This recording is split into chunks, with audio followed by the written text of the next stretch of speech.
Okay, let me see if I can pull up my agenda here. Okay, so first up, we have the meetings from April 10th.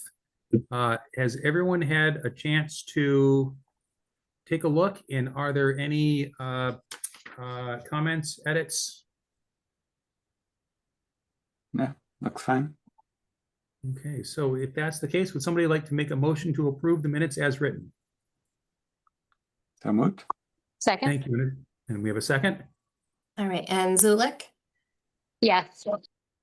Barrington, Yes. Barbara Glavsky, Yes. and Smith. Yes. Thank you. Okay. And next up, the minutes of May 1st. Same thing. Any edits, amendments, comments? Doesn't look like there are any. Would somebody like to make a motion to approve the minutes of May 1st as written? So moved. Thank you. And a second. Second? Thank you. Zulik, Yes. Barrington, Yes. Barbara Glavsky, Yes. and Smith. Yes. Okay, and the minutes of May 22nd are already done. So They we are, are done. Well, we didn't approve them.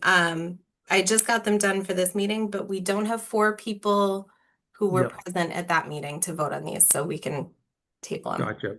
Yeah, so let's table those.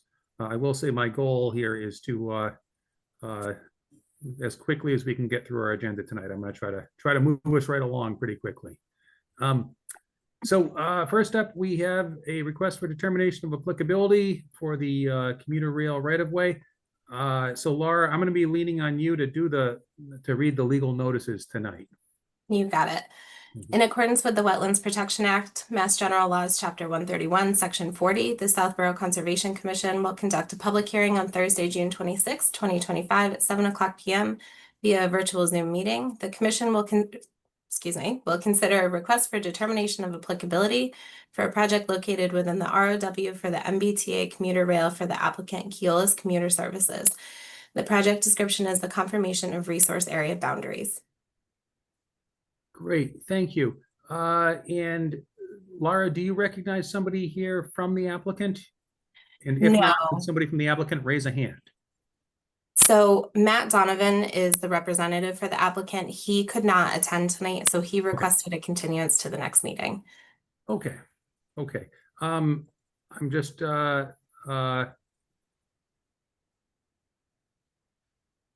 it sounds like we need to have a little bit of a discussion on the how to conduct or handle the requirement for a site visit.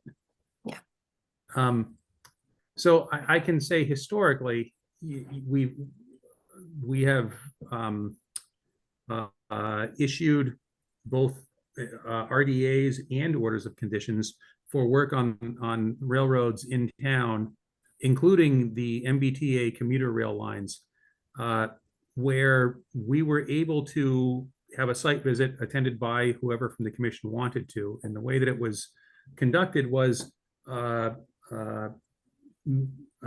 employees of Keolis, as well as their engineer, scheduled a time with us in consultation with our agent when there would not be trains running, and there's a signaling device they're able to attach to the rails of each line that apparently signal both the trains and the nearest monitoring station that there's an obstruction on the line that sort of kept us safe, so that we were able to walk around and take a look at, in the case that I'm remembering, the replacement of a culvert under the rail line.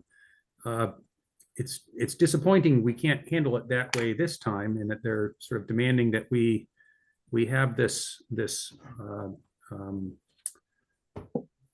qualification to enter within the right of way.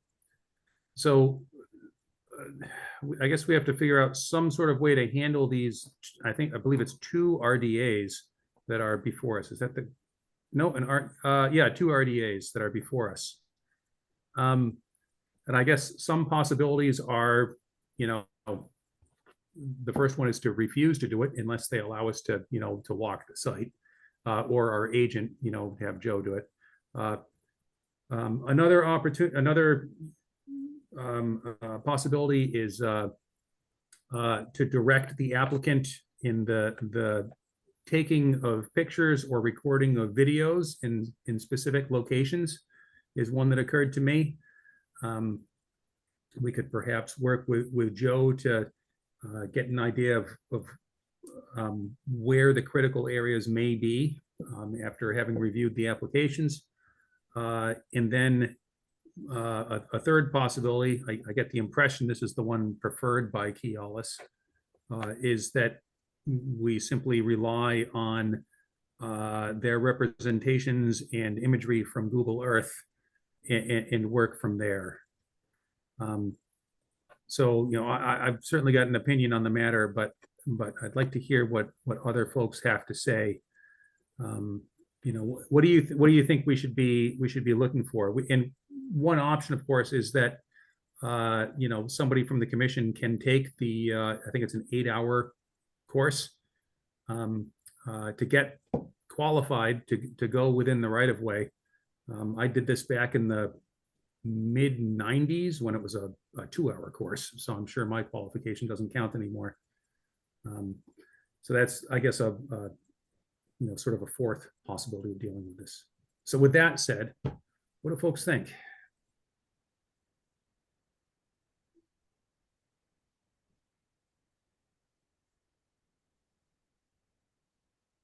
So Is I it- get, I'll jump in and say that I see a possibility where we could perhaps, working with Joe,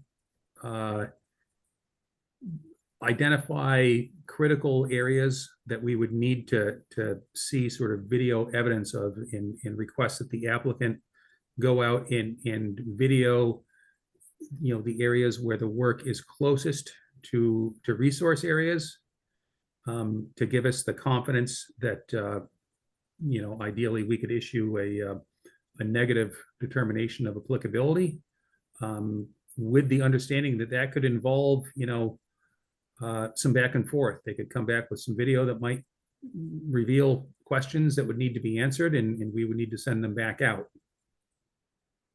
If that's their preference, I feel like we could potentially make something like that work. I don't know how others will feel about that.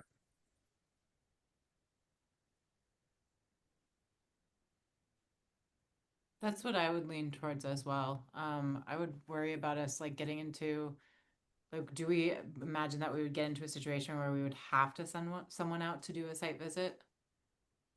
Like if it was, if we were unable to see, or if it was not clear to us. Yeah.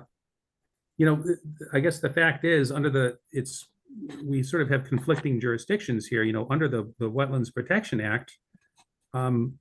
The commission and/or its representative are legally allowed to enter, you know, on property to take a look.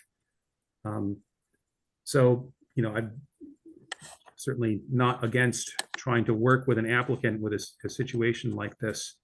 But I guess just with the proviso that it might take a couple of tries until we identify all the issues. Yeah. Yeah. Yeah, Kevin? and I think, you know, also through the chair, you know, it could end up in a situation where you're going to need to be on the ground to really make a Yep. determination, depending on how thick vegetation is. But that might be a good first pass of trying to get through it. Is it worth trying to do like a video call so it could be a little more interactive, in case, so that Oh, Joe could make sure that he gets what he needs from the call, rather than, you know, just having someone go out blindly video things. first, Kevin, thank you for being present in the 21st century. I feel a little behind here. It's a fantastic idea. So Liz, Jenna, does that sound like something we could possibly make work? Okay, I see a thumbs up.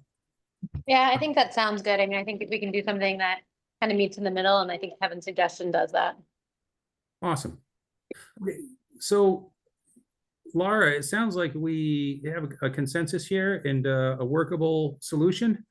that we can make work with simply somebody out there with a cell phone. So thank you, Kevin, for identifying that. Perfect. Okay, All fair right. enough. We So- want, Joe, would you be the one to be on that call? Is that okay with everybody? Yeah, and I guess it could be set up as a Zoom call, so that others, if they're available at the time, I'm guessing Keolis is going to have to schedule around train movements and so forth. But if whoever's available would potentially be able to join into the Zoom call as well. Okay. All right. I will reach out to them tomorrow and see if we can start coordinating that. Great. Okay, so with that, they have, the applicant has requested a continuation to our next meeting, which I believe is July 10th. Yeah. Would somebody like to make a motion to continue the public hearing until then? So moved. Thank you. And is there a second? Second, Thank you. Zulik, yes. Barrington, Yes. Barbara Yaglowski, Yes. and Smith. Yes. Okay, so that brings us up to item number 2 on the agenda, another RDA for work within a railroad right-of-way with similar concerns. Do you want the legal ad? Yeah, so the legal notice, the applicant, are they here this evening? Yes. They are. Okay, great. Great. Yeah, so if you could do that, Laura, thank you. I will move Kip over and in accordance with the Wetlands Protection Act, Mass General Laws, Chapter 131, Section 40, the Southborough Conservation Commission will conduct a public hearing on Thursday, June 26, 2025 at 7:10 p.m. via virtual Zoom meeting. The commission will consider a request for determination of applicability for a project located within the ROW for the CSX Railway for the applicant CSX Transportation Incorporated. The project description is confirmation of resource area boundaries. Fantastic. And let's see, Mr. Callahan, welcome. Thanks for having me. My name is Kip Callahan. I'm here from VHB representing CSX. And so this RDA is presented to the commission as part of CSX's process for their vegetation management plan for 2025 to 2029. The vegetation management plan itself goes through an approval process at the state level through the Massachusetts Department of Agriculture. But as part of that overall process, we need to present RDAs to the towns through which the rail line passes for approval of the spray restriction / wetland boundaries associated with the plans for that vegetation management plan. Essentially what this is CSX needs to do annual vegetation maintenance along the line because it's a safety concern. Dead herbaceous vegetation poses a fire hazard because sparks from braking and from rail grinding can catch that vegetation on fire. And then also, obviously, bigger woody vegetation could interfere with the operation of the rail line. The way that they do this vegetation control is spray herbicide using what's called a high rail vehicle. So it's an otherwise roadworthy vehicle that can deploy rail wheels to drive along the tracks. This vehicle has a tank that they mix herbicide in, and then there's a low pressure boom at the back of the tank that will spray herbicide on the ballast. And that spray pattern is approximately 24 feet, so 12 foot of either side of the tracks, and they drive down the tracks at about 10 miles an hour, spraying that herbicide on the ballast. The regulations that govern this are both the WPA, but also 333 CMR 11, which are the pesticide board's right-of-way management regulations. And that's where these different spray restrictions are stipulated. Kind of a broad view summary of that is no herbicide can be sprayed within 10 feet of a wetland. And then there are additional no spray and then limited to every other year spray restrictions associated with certain drinking water supply areas. If it makes sense, I can kind of pull up the plans, or I guess, I don't know if Laura, if you have them available, and can at least show an overview of what the plans look like, and then can open things to questions from the commission. I think it would be very helpful, especially, you know, in a community where we have a very extensive public drinking water supply system in town. It'd be helpful to see where the work is proposed. So, Laura, does it make sense for Mr. Callahan to share his screen? Yes, and you can go ahead and do that.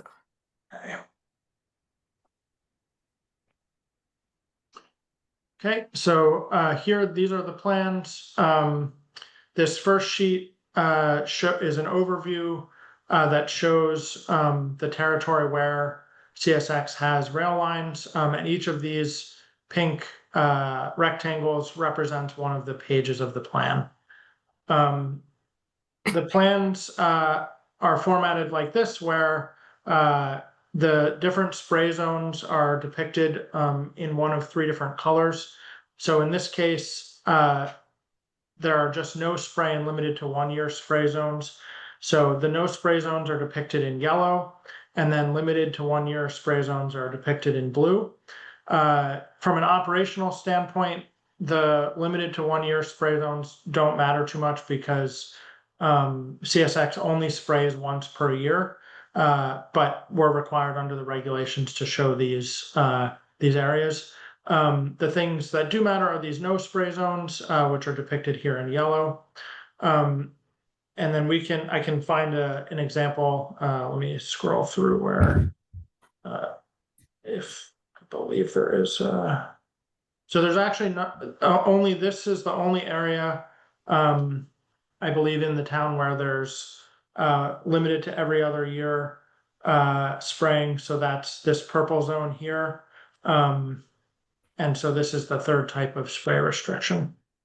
These spray restrictions are all marked on the ties and the rails with oil-based paint. So for example, at the beginning of this no spray restriction here, there'll be a blue line followed by a yellow line, which indicates the beginning of the spray restriction, and then where it ends, there'll be a yellow line followed by a blue line, so that regardless of the direction of travel, that spray restriction will be evident to the operator.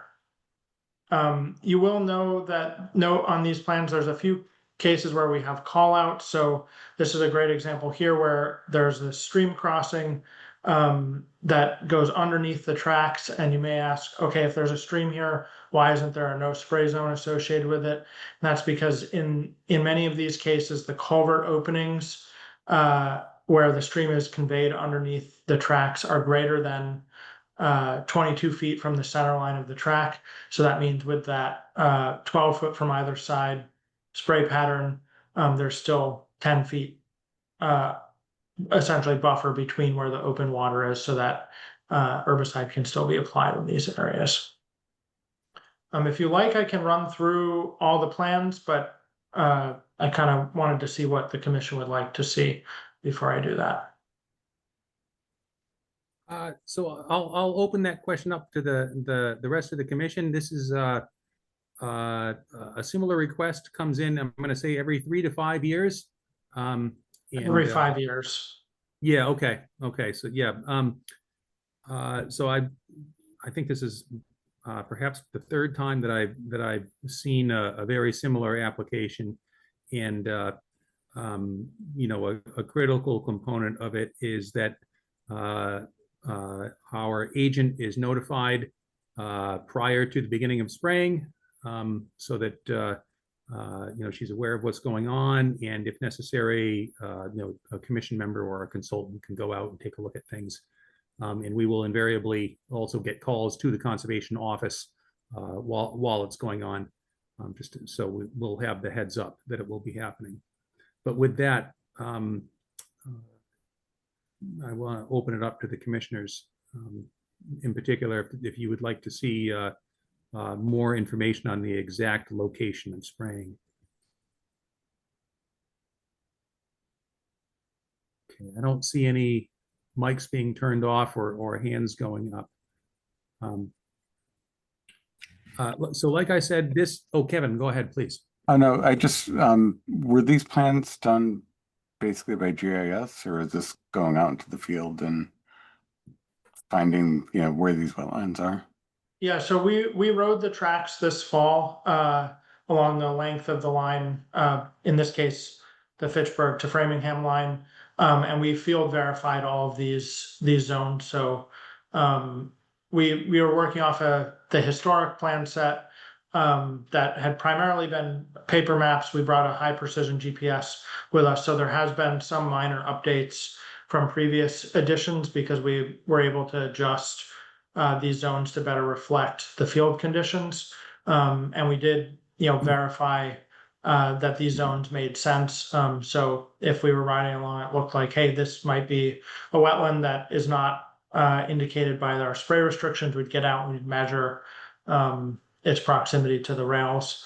And then, like I mentioned, we painted all of these spray markings at that same time so that those on-track markings correspond with the associated spray zones on the plans. Okay, thank you. Thank you. Joe, have you had an opportunity to take a look at the application? I don't recall whether it has been sort of passed across your desk or not. Yeah, I have not dug into this application or the other one yet. Okay. Was waiting to see how we might resolve with the site inspection, the site visit. Yeah. Okay.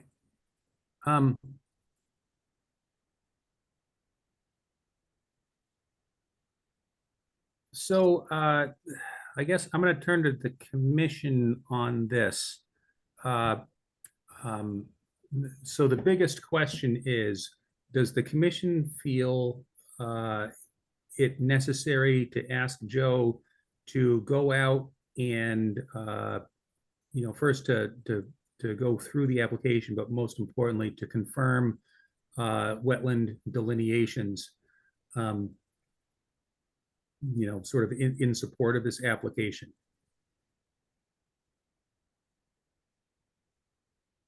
I don't, but I'm just wondering you said this comes up every 5 years. What have we done in the past?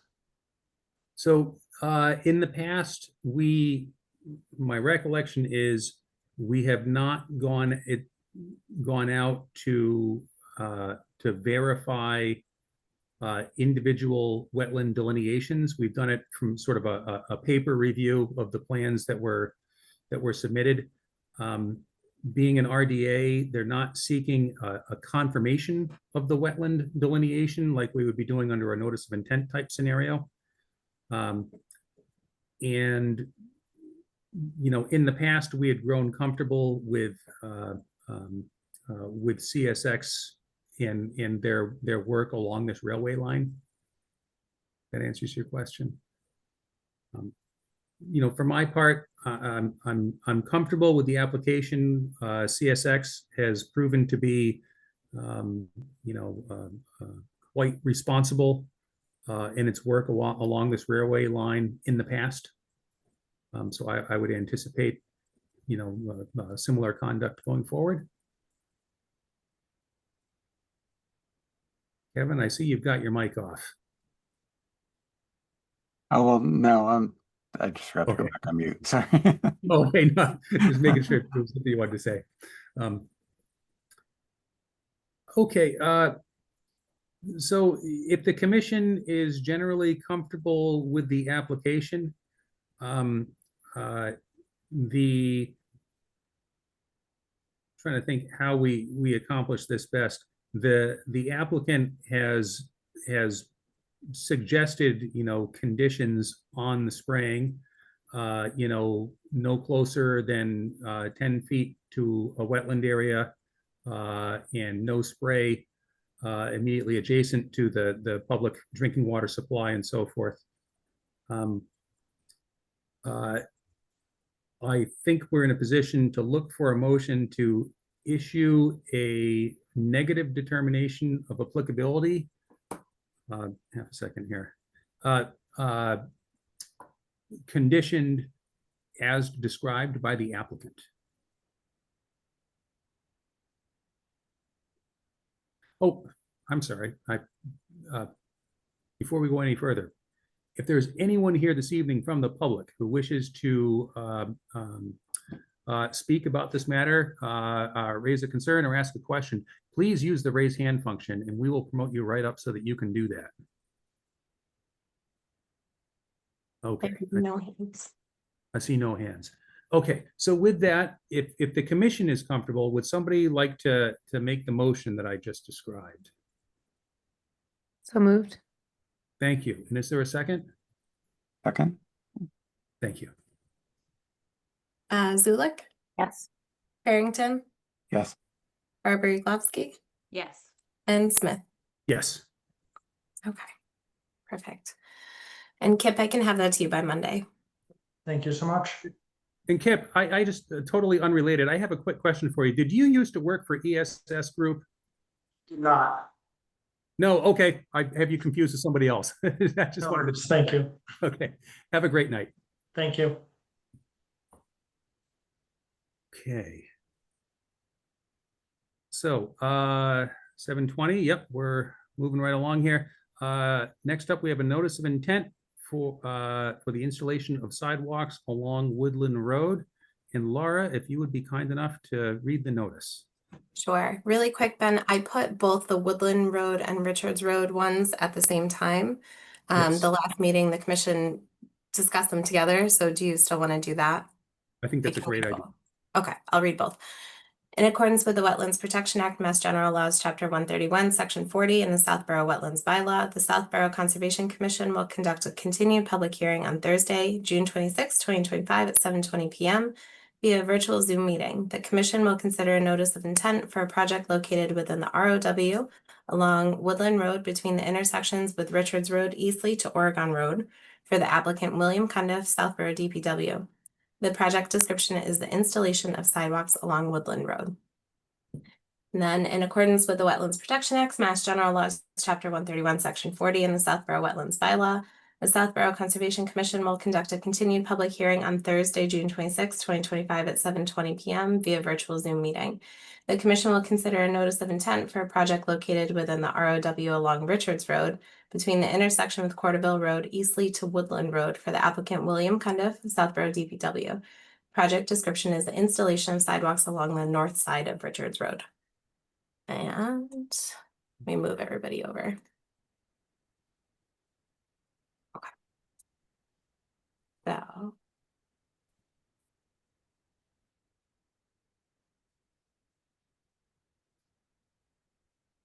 Okay, great. So welcome, everybody. I'm at a little bit of a disadvantage here this evening because I was not at our last meeting. So I did not hear the initial presentation. If somebody would like to give us a quick overview of where we stand on this, it would be much appreciated.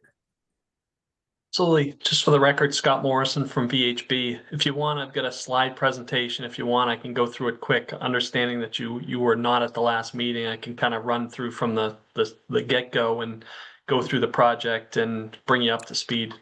If you wouldn't mind, just sort of the 10,000-foot overview would be great. Yep.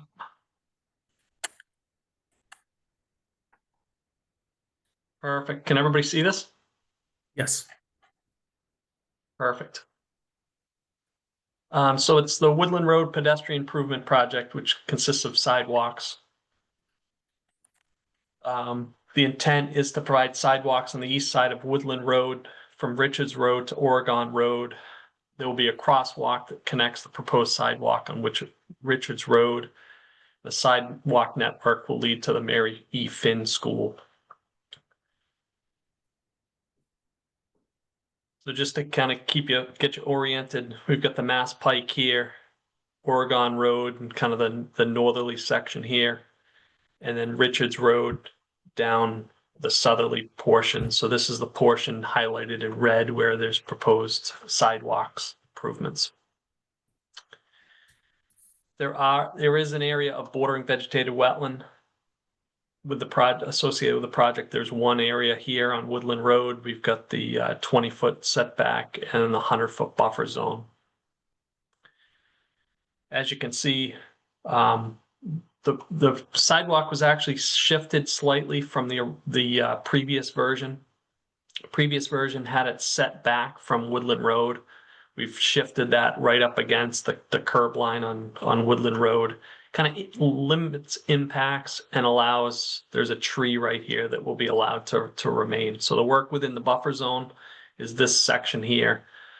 So reconfiguration at the end of Caroline Terrace, they'll install the sidewalk and reconfigure some of these driveways, and then some minor grading, which is highlighted here in green. And then there'll be a crosswalk that connects to the Richards Road section, which we'll talk about in a minute. But ultimately, these are the plan revisions. The other thing too is at the last meeting, we didn't have a file number. We did receive a Mass DEP file number, which is 290-1134. And we received peer review comments and some comments from Mass DEP, which we've subsequently responded to. So that's a general overview of the project. I'd be happy to answer questions if the commission has any at this point. Thank you very much. From here, I think maybe it's best, Joe, I'm guessing the peer review comments came from you. Could you give us just a quick picture of where we stand with respect to your comments? Well, sure. I haven't had a chance to do a formal response, but I have gone through the responses to our initial comments. And I think everything was addressed. I don't really have any outstanding issues. I think the only one small piece of information that was still missing was an upland data plot, which apparently was submitted according to what the applicant's response is, but it's not coming through on my copy, and it's a pretty minor item. I'm in agreement with the delineation, so I don't think that's a critical issue. Thank you. So, and just to make absolutely certain, so the upland data plot, this wouldn't result in the change in location of a flag in a way that would be materially. No. Okay. No. Thank you. Thank you. Okay, questions, comments, concerns from the commission? Okay, I don't see any hands going up or mics going on. Because we are handling these two sort of concurrently, Mr. Morrison, if you could give us the same sort of quick overview of the other concurrent project. Absolutely.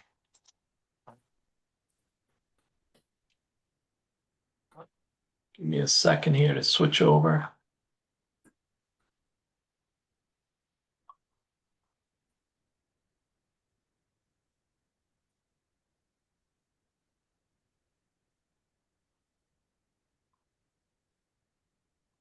Perfect. Can everybody see this?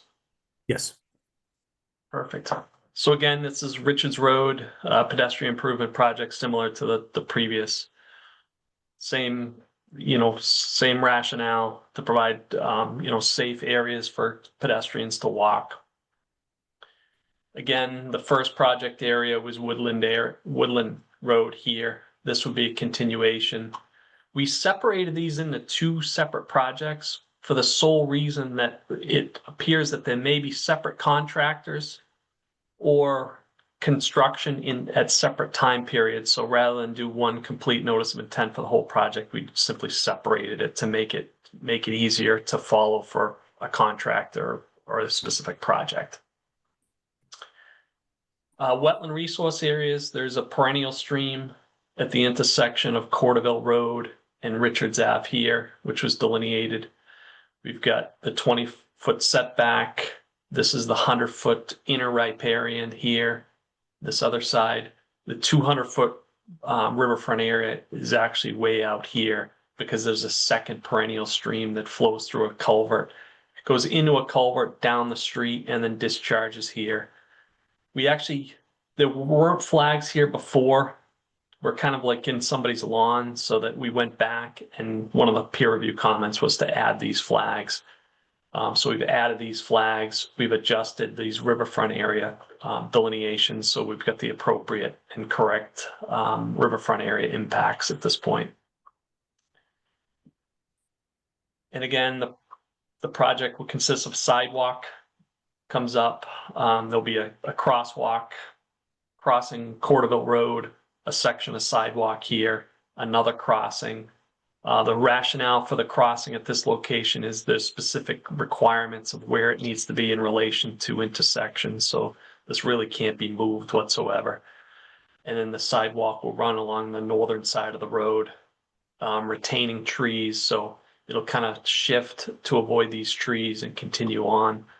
The area where the work's proposed consists of either, existing driveways, existing lawn, or kind of an existing gravel roadway shoulder.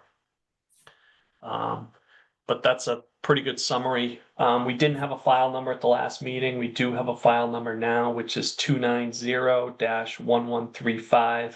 And again, similar to the other project, we provided peer review responses to your peer review consultant and to Mass DEP. Thank you very much. I'm going to step outside our jurisdiction just for half a minute. And the crossing of Corderville Road, is it true that crossing does not connect to an existing sidewalk? Don't believe so. I think there's a sidewalk, there's an existing crosswalk here and then sidewalk on this side of the road. So this Pardon would me. Okay, so in that existing, I misunderstood something that you said earlier about the necessity of moving the crossing. I now see the existing crossing will be maintained in situ, and folks will be able to cross from sidewalk through a crosswalk to sidewalk. correct. Okay, great. Just my kids, like many others in school in town, went to the Finn school, and just looking in that, I just wanted to make sure. Yep. So with that, the DEP had somewhat more extensive comments on this project with regards to potential mitigation with I see mention of a replication area and some concerns about, am I correct, stormwater flow rates? Yeah, we looked into that a little bit. The issue with the flow rates, it's a long linear project. It would qualify as a limited project. And the issue with conducting, doing the stormwater analysis is because you're within a right of way that's rather narrow, there's really no room to install stormwater controls through that section. Okay. Again, it's a limited project, so it's not required. And because of the narrowness of that, it's not possible to install stormwater controls. And with respect to their comment about wetland replication, is that something you were able to investigate? There's no wetland fill proposed, so there wouldn't be replication. Mass DEP asked if we could potentially plant trees or shrubs along this roadway. I spoke with the traffic engineers, and the problem here is site distances. So we're not able to plant trees up against the roadway, up against people's driveways, other things like that. So it's very limited to what we can do to provide mitigation. And again, this particular section, we don't need to cut any trees down. The work's entirely within areas that are existing, driveways, lawns, or kind of gravel shoulders of the roadway. So there's limited impacts, and the intent is to avoid existing trees where possible, or keep the sidewalk as close to the roadway as possible to minimize the impacts within riverfront area. And the vast majority of this, as I said it earlier, is it's front lawns, driveways. So we're not cutting down forests to do this. We're utilizing those existing disturbed areas. Thank you very much. So next up, Joe, I will turn to you. Same question. Have you had a chance to look over the responses anyway? I understand you probably have not had the time to prepare your own response. Yeah, yes, I have looked over the responses and also feel that our comments have been addressed. I think one of our big ones was to make sure that the riverfront area was depicted properly, which has been corrected on the plans. And I know there was some question about possible mitigation from DEP that was just addressed by the applicant. I don't know that there's much opportunity for other types of mitigation. I'm just trying to see if there's any potential for work on invasive species, but I don't think there's anything that really on the right of way that would lend itself easily to any kind of work like there's been proposed on some other projects along the road shoulder in the right of way. So I don't think that will be an opportunity for that in this particular instance. But yes, I think our comments have been adequately addressed. Great, thank you very much, Jill. So next up, I'd like to ask the commission questions, comments, concerns. In particular, this being, pardon me, an NOI, any special conditions? I don't know what was discussed at the last meeting. Any conditioning was discussed? If any ideas have occurred to you this evening, anything you'd like to bring up to condition a possible approval? Okay, well, while you're mulling that over, before I forget, if there's anyone here this evening from the public who wishes to ask a question or make a comment about this matter, please use the raise hand function on Zoom and we will promote you right up so that you can do that. Okay, I'm not seeing any hands going up. So again, Kevin, I'm going to call on you because your mic is turned on. Were you considering something to say or just have your mic on? Just have my back on.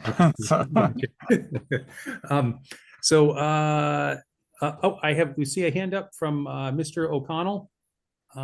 Laura, if you could promote him up so we can. Okay, good evening. Mr. O'Connell, if you're speaking, we can't hear you.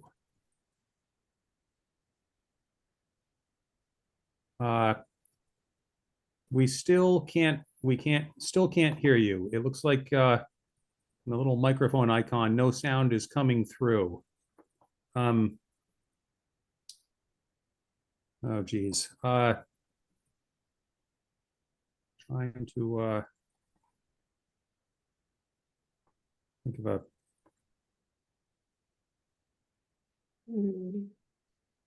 Oh geez. Mr. O'Connell, we would be more than happy to wait for you. If you want to try to disconnect and reconnect, that will oftentimes resolve a situation like this. Because of course, if you have a comment, we would very much like to hear from you. So I guess what I would suggest is disconnect from Zoom and then reconnect. And I think the chances are we would be able to hear you then. Or perhaps you can't even hear me. Okay. So let's just give it a couple of minutes and see if Mr. O'Connell is able to reconnect so that we can hear. And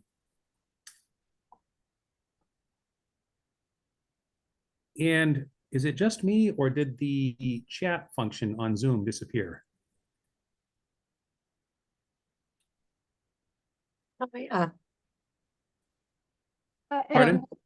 I don't think these meetings have chat functionality due to like the nature of how they're run, public comment and everything. Okay, yeah, it used to be on. I'm just thinking back a couple of years. We used to be able to. There was a chat function, and I was just thinking. Yeah, okay. I don't think since I've been on the board. I don't know. Oh, okay. Kevin, Yeah. I know you're. It's going back a little ways. I think the select board took that away. It became a problem under COVID, and It did get problematic at times. Folks were chiming in. I'm just trying to think of ways that if Mr. O'Connell is not able to speak with us directly, just to communicate. It looks like he's connected back, Yeah. so. Let me try again. Okay, Okay. Mr. O'Connell, we're trying to promote you up Hi, again. you guys hear me? Yep. We can. Yeah, Fantastic. It Thank worked. you. Sorry, it's my bad. I had a restriction. I think I'm using my work computer and laptop, so I think there's some settings I just had to adjust through the admin. How's everyone doing? Appreciate the time. So if I'm understanding the impact, I think the initial meeting that that you guys had, I think it was the 28th or 29th of May, there was impacts to the driveway. So I'm at 19 Richards. There's a storm drain at the end of the driveway in a fire hydrant to the left of our driveway as well. I guess what's going to be done as far as impacts to the driveways for the houses that this project's potentially going to be impacting?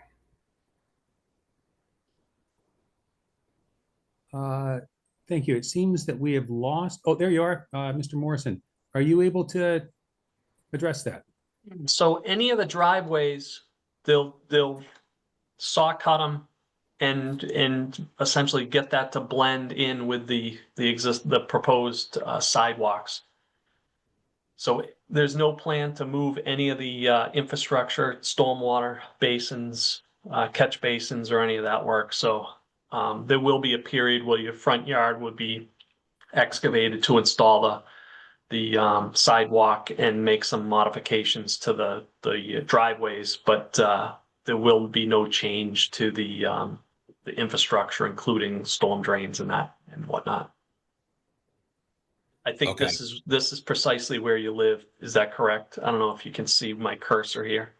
Yeah, it's kind of an eye chart. I'm at 19, so the first house coming down off of Woodland that this is impacting.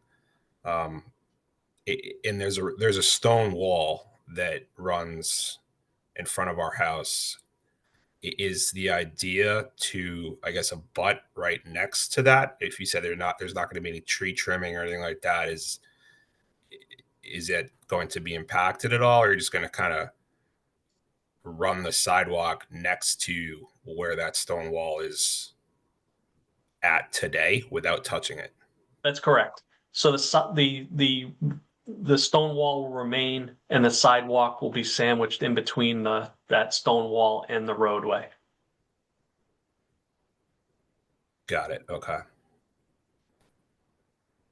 And then going further toward the intersection, there's a fence in front of our house.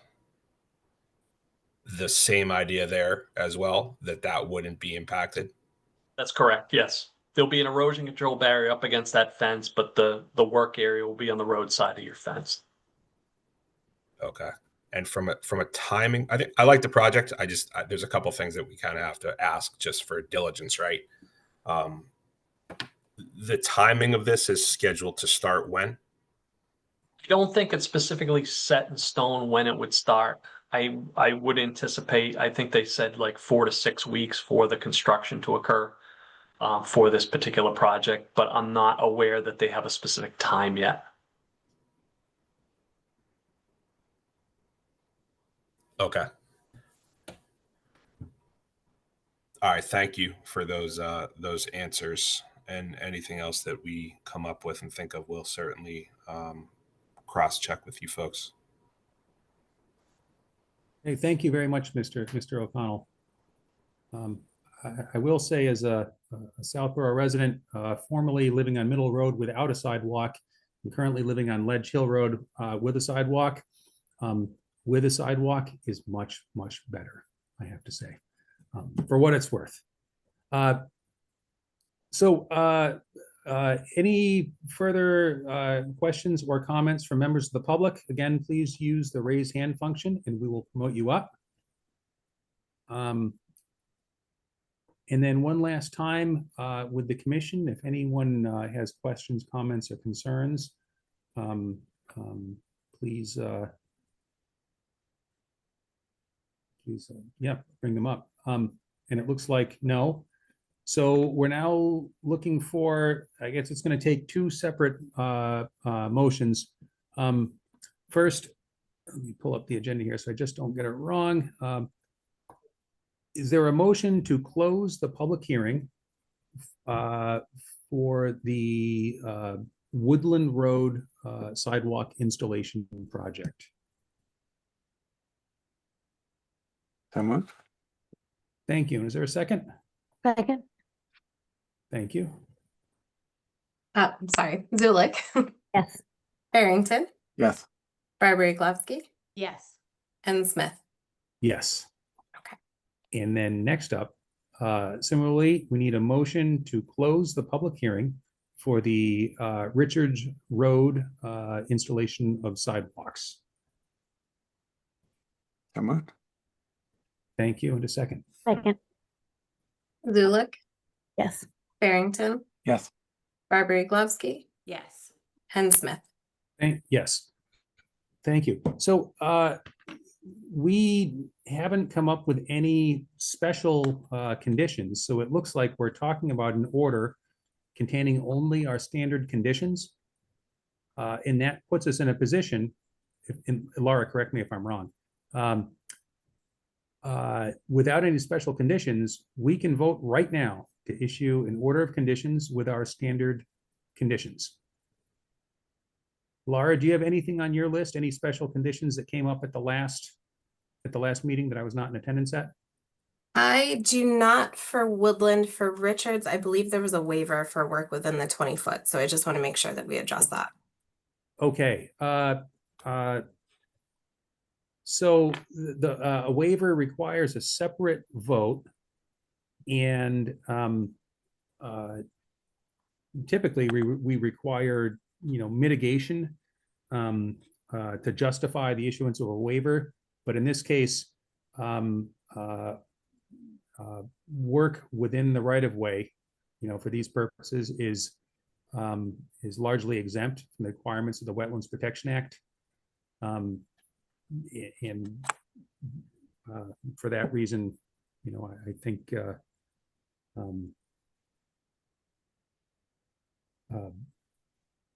we should issue the a waiver for the 20-foot no touch, for similar reasoning, unless there's any discussion that folks want to have about that.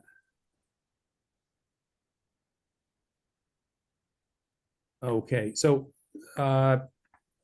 we need a motion to issue a waiver for the Richards Road project for work within the 20-foot no touch area. So moved. Thank you. And is there a second? Second. Thank Zulik, you. Yes. Barrington, Yes. Barber-Glavsky, Yes. Smith. Yes. Okay, so we've got two more votes. Number one, the Woodland Road sidewalk installation. A motion to issue an order of conditions with our standard conditions. So moved. Thank you. And a second. Second. Thanks. Zulik, Yes. Barrington, Yes. Barber-Glavsky, Yes. and Smith. Yes. And last up, Richards Road. Similarly, a motion to issue an order of conditions with our standard conditions. So moved. Thank you. In a second. Zulik, Yes. Barrington, Yes. Barber-Glavsky, Yes. and Smith. Yes. Okay. All right. Thank you, folks, for joining us tonight. And those orders, I'm guessing, will probably be available early in the coming week. And there's just you just have to wait out the 10-day appeal period. Perfect. Thank you very much. We appreciate your time. Thank you. Have a great night. You too.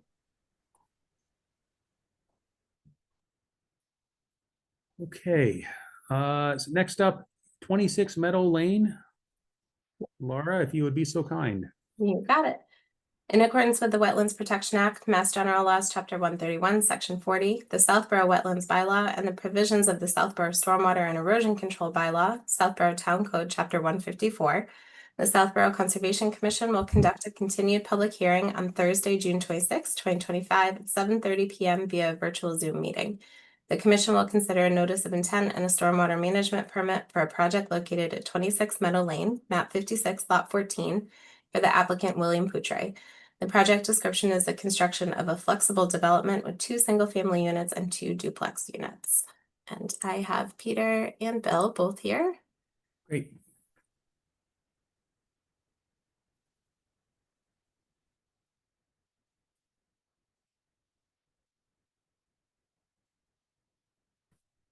Welcome. Thank you. If I can share screen, I'm prepared to start. Is that okay, Laura? Yep, go ahead. All right, thank you. Do it. And you should be seeing the cover sheet to our R6 version of the plans. I will start by saying there will be an R7. We met with Planning Board, and they want a few other items included on the plan set, which will not affect decisions that you make, should you be so inclined to make them this evening. I hope you would be. There are no changes to grading and drainage. There's just some labeling, identifications of the open space. We are committed to helping the existing HOA that is referred to as Carriage Hill, not to be confused with Carriage Hill where the condominiums are. This is the Carriage Hill portion of the project that was single-family homes on Meadow Lane. They have an easement through our property where they have a force main that goes to a leaching area that's also an easement on the property. And we are going to put sleeves in the event that they ever have to revisit their force main. They would not necessarily have to dig up our road system. There's also an agreement in effect that should they have to dig up the road system, that the project would be responsible for those costs as well, so that they don't have the burden of that, because that infrastructure doesn't exist today and will when this project gets developed. I'd be happy to walk through the plans. Really, the cover sheet's not different other than revision dates continue to repeat and some mathematics on areas. Existing conditions, just to recap. We've got an isolated wetland that's an opportunistic wetland in that it formed because a runway was constructed in a residential district here a number of years ago. Portions of that runway have been removed to date, and the goal is to remove all of it, as you know. And then we've got another wetland system here located in the northwest that again is opportunistic in that it was constructed as part of the runway project so that there was a place for stormwater to go, and then has formed another wetland system. And a third wetland that's really not ours, it has to really do with land up in this area, the site that comes off and comes back on and goes onto the golf course. This was added recently through review by Lucas Environmental. So those are our 3 resource areas that we're talking about on the site. The proposal is 2 single-family homes fronting on Meadow Lane and 2 duplex units that will be set towards the back. A horseshoe road that will provide access to all the lots. We have a combined soil absorption system that's located in this portion of the site. So each home will have a septic system, municipal water supply, but each of those septic tanks will go by gravity through a cross-country sewer to this location here. Stormwater, we've got a collection system for all of the roof areas with leaching areas here, here, and here that are to be directed to the northwest. And we have a collection system associated with our horseshoe road that's going to flow to here and here. And that will flow out to Meadow Lane. There's a substantial reduction in stormwater flow to Meadow Lane. there's a bit of an increase in stormwater flow to the northwest because we're actually trying to divert water away from Meadow Lane to improve the stormwater conditions there, and also to provide stormwater to our replication wetland. So again, we're displacing this one here.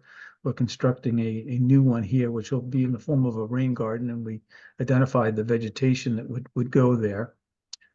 And also feed this area here, which will no longer have stormwater directed to it because the runway is going to be eliminated.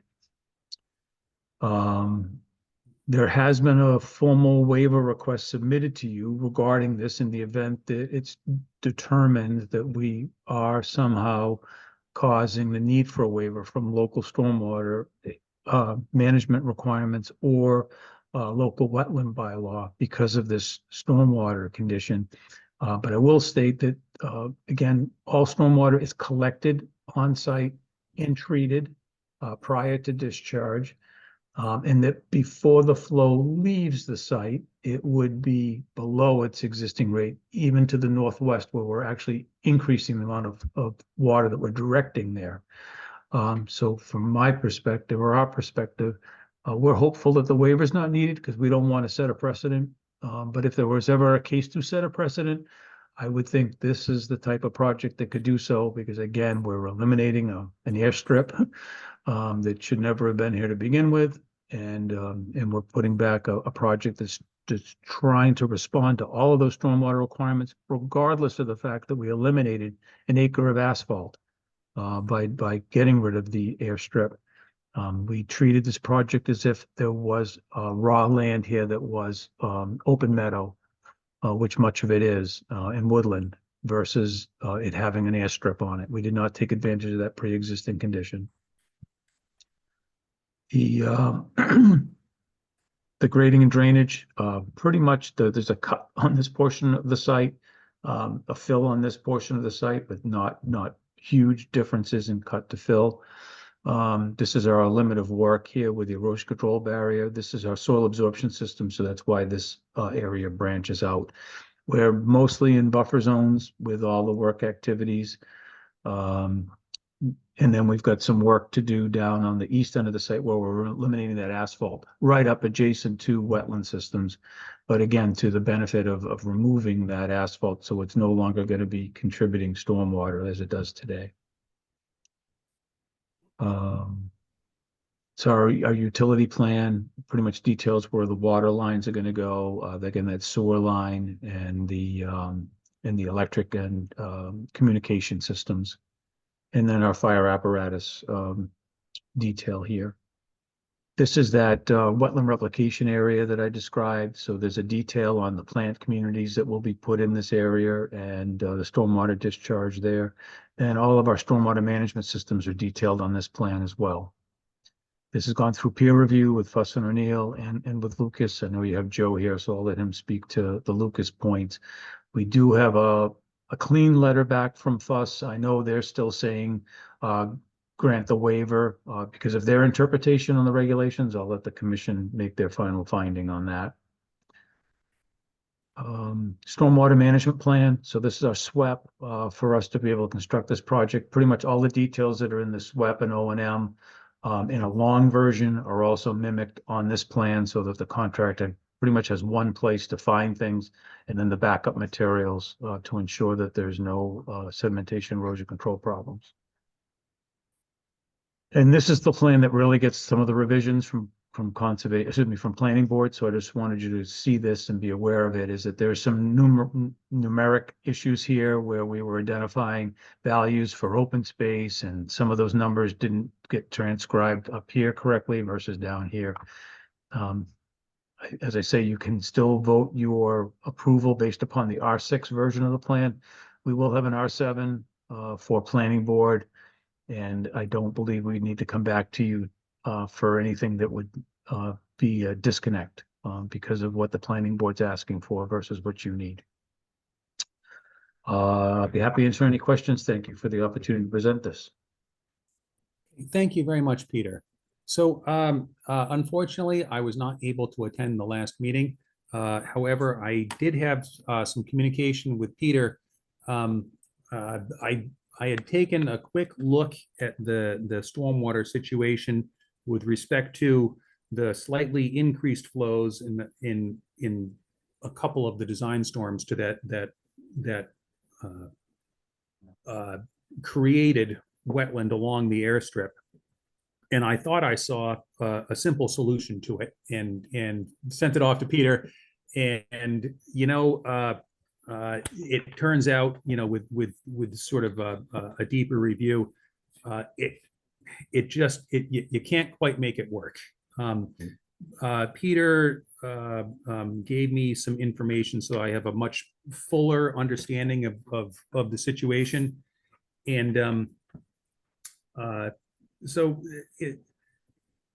this existing wetland along the edge of the airstrip, of course, was created simply by the grading of the airstrip. It's not a particularly high value wetland. It's effectively a ditch that was just an artifact of grading of the runway. In the proposed condition, the stormwater flow rates to this existing wetland are actually mitigated in the 2-year storm. It's in the 10-year and the 100-year storm where there is a slight increase in flow to this wetland. So in other words, it's a fairly rare situation where this wetland will see an increase in flow, though I do see Fuss and O'Neill's point that under the Wetlands Protection Act and the Stormwater Management Standards, stormwater being discharged to a wetland has to meet all of the stormwater standards to be considered treated stormwater. And that's the basis for their suggestion that a waiver will be required. And Peter, you mentioned, setting a precedent. In fact, a precedent has already been set. And it's a pretty weighty one. The commission, during my tenure over the last dozen years or so, we have voted against the issuance of an order of conditions exactly once and only once. And it was over a very similar situation. It was water being discharged to a resource area when the peak rates of flow hadn't been completely mitigated. And the DEP actually concurred in this. They concurred with Lucas and said that this stormwater hasn't been treated in accordance with the standards. So you're discharging untreated stormwater to a resource area. So that did set the standard, and it's a very public decision that the commission made. I see an easy path forward here because there's a ton of mitigation present here that was not present in this previous case. First, as I said, in the everyday storms that one will typically see, the stormwater flow rates are mitigated. It's only in these rare 10 and 100-year storms that there's going to be a slight increase in flow. There is a replication area being proposed that's actually greater in square footage than this existing wetland. That is, in fact, closer to the larger resource area, the reservoirs, that will provide, I think, a far more valuable wetland from a flood control and habitat standpoint. And I'm talking here about the rain garden and wetland replication area. Now, I said I thought I saw an easy solution here where we could solve both problems, and it turns out you can't. And there really is a decision before the commission. It's do we preserve flows to this sort of accidental wetland in a way that I don't think is going to enhance or preserve a particularly valuable wetland, or do we allow some change in flows to provide enough hydrology to a larger, more advantageously located replication area? So to me, that combined with the removal of all of the impervious associated with the airstrip, to my mind, gives us plenty of mitigation to justify issuing a waiver in this situation. I feel like I could have explained that a lot more quickly and a lot less complexity. Hopefully I made sense, but please, questions, comments, concerns?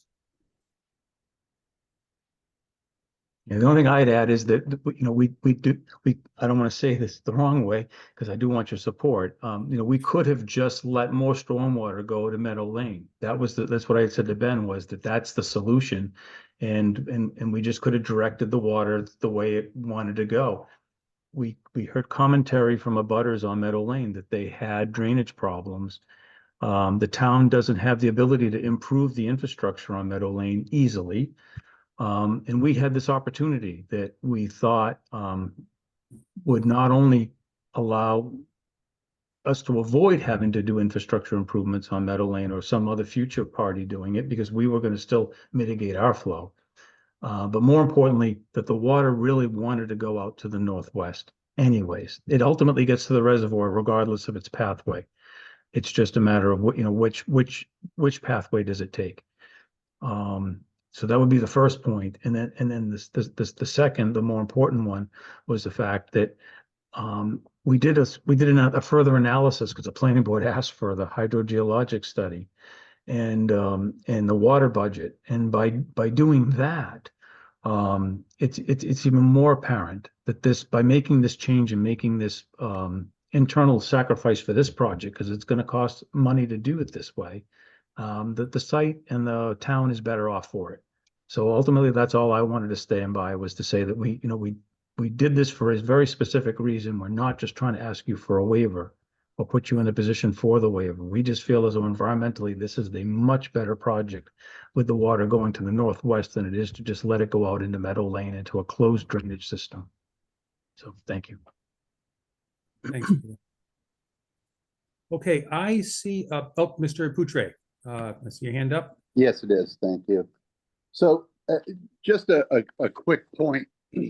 We are building a house at 16 Meadow Lane. So to the southwest corner where this property is.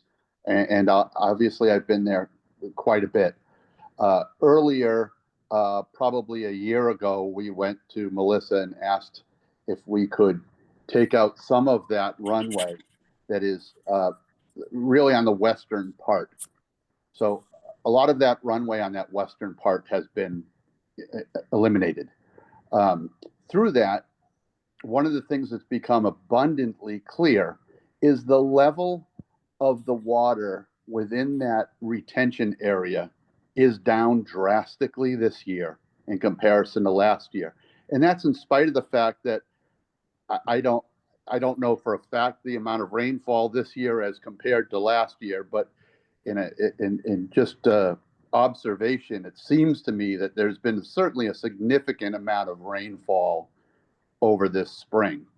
And the amount of water within that retention area is significantly lower than it was in the past couple of years. Thank you. I don't know if we were there by this point last year, but certainly within a couple of weeks of where we are last year, we were in a drought condition. And I know we are not in a drought condition right now. So I think that buttresses your point, Mr. Poutre. So if we move forward with a vote tonight, it would have to be, to my mind, and we'll certainly invite discussion on this, 3 votes. The first being the issuance of a waiver for the discharge of stormwater to the existing artifact wetland, we'll call it, along the runway area. And the second vote would be to close the public hearing, and a third, to issue conditions of approval. So taking things in order, with the discussion of the waiver, I certainly think a waiver is necessary, and I've given the reasons for that. Any questions or comments about that?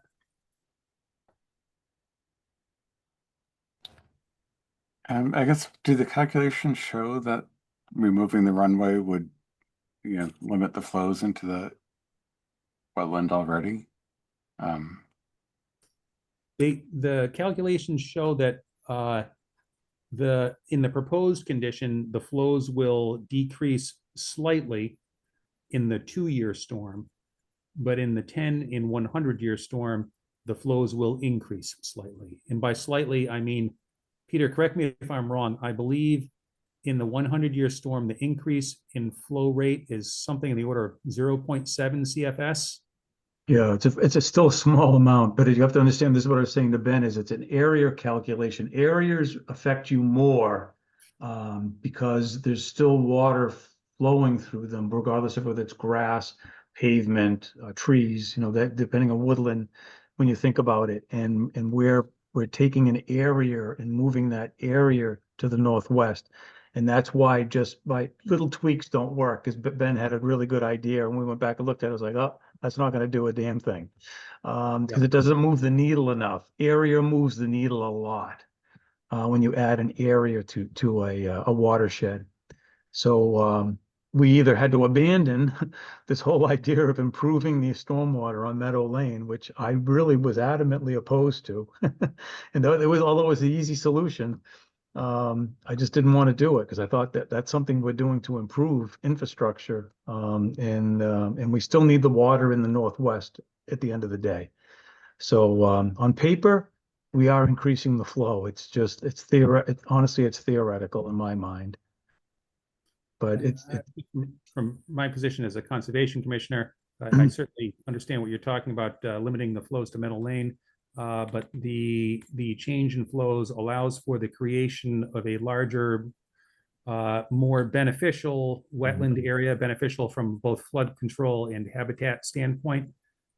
So I see that as having mitigative value in terms of issuing a waiver. That combined with the removal of all the impervious, to my mind, provides sufficient mitigation to justify a waiver.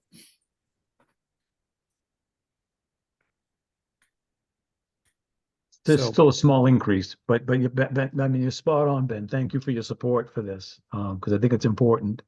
But Kevin, it's just a very small increase, but it's technically an increase.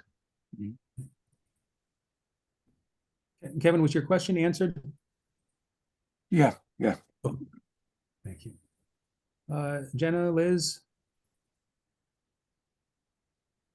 Okay, while you're mulling it over. Oh, your microphone went off. Yeah. No, I have no specific comments. I mean, I do appreciate you kind of explaining your thought process on the why and like why, I guess, why to be flexible here in this situation. And it sounds like in order to make it work, it would cause maybe greater problems in other areas. So I'm comfortable with the proposed solution. Thank you.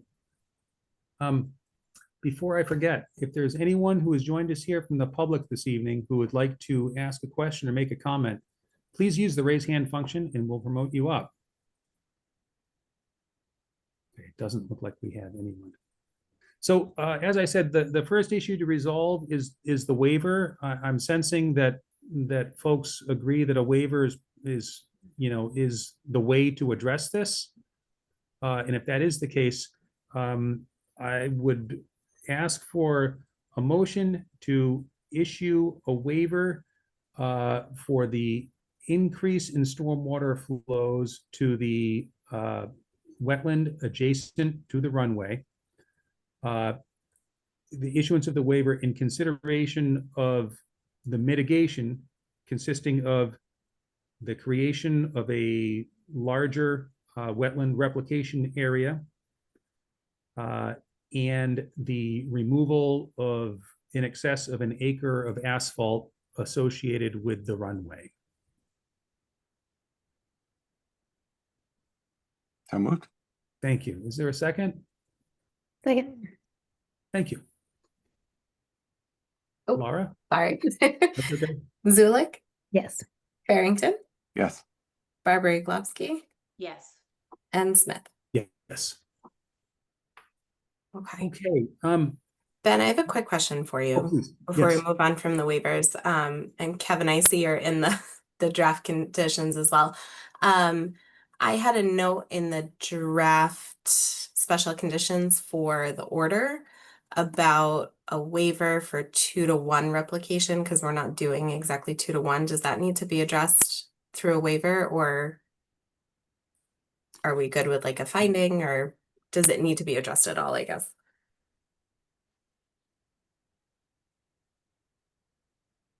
Geez, I'm drawing a blank here. I was not present at the last meeting, so I wasn't here for any discussions on that. Yeah. So Peter, is it true that the wetland replication area was there a wetland fill? Yeah, so the as I said before, there's like a ditch along the side of the runway that has no outlet, so that's why there's a bunch of sensitive fern that grows in there, maybe some hydrophytic grasses, but it's not much, not very diversified.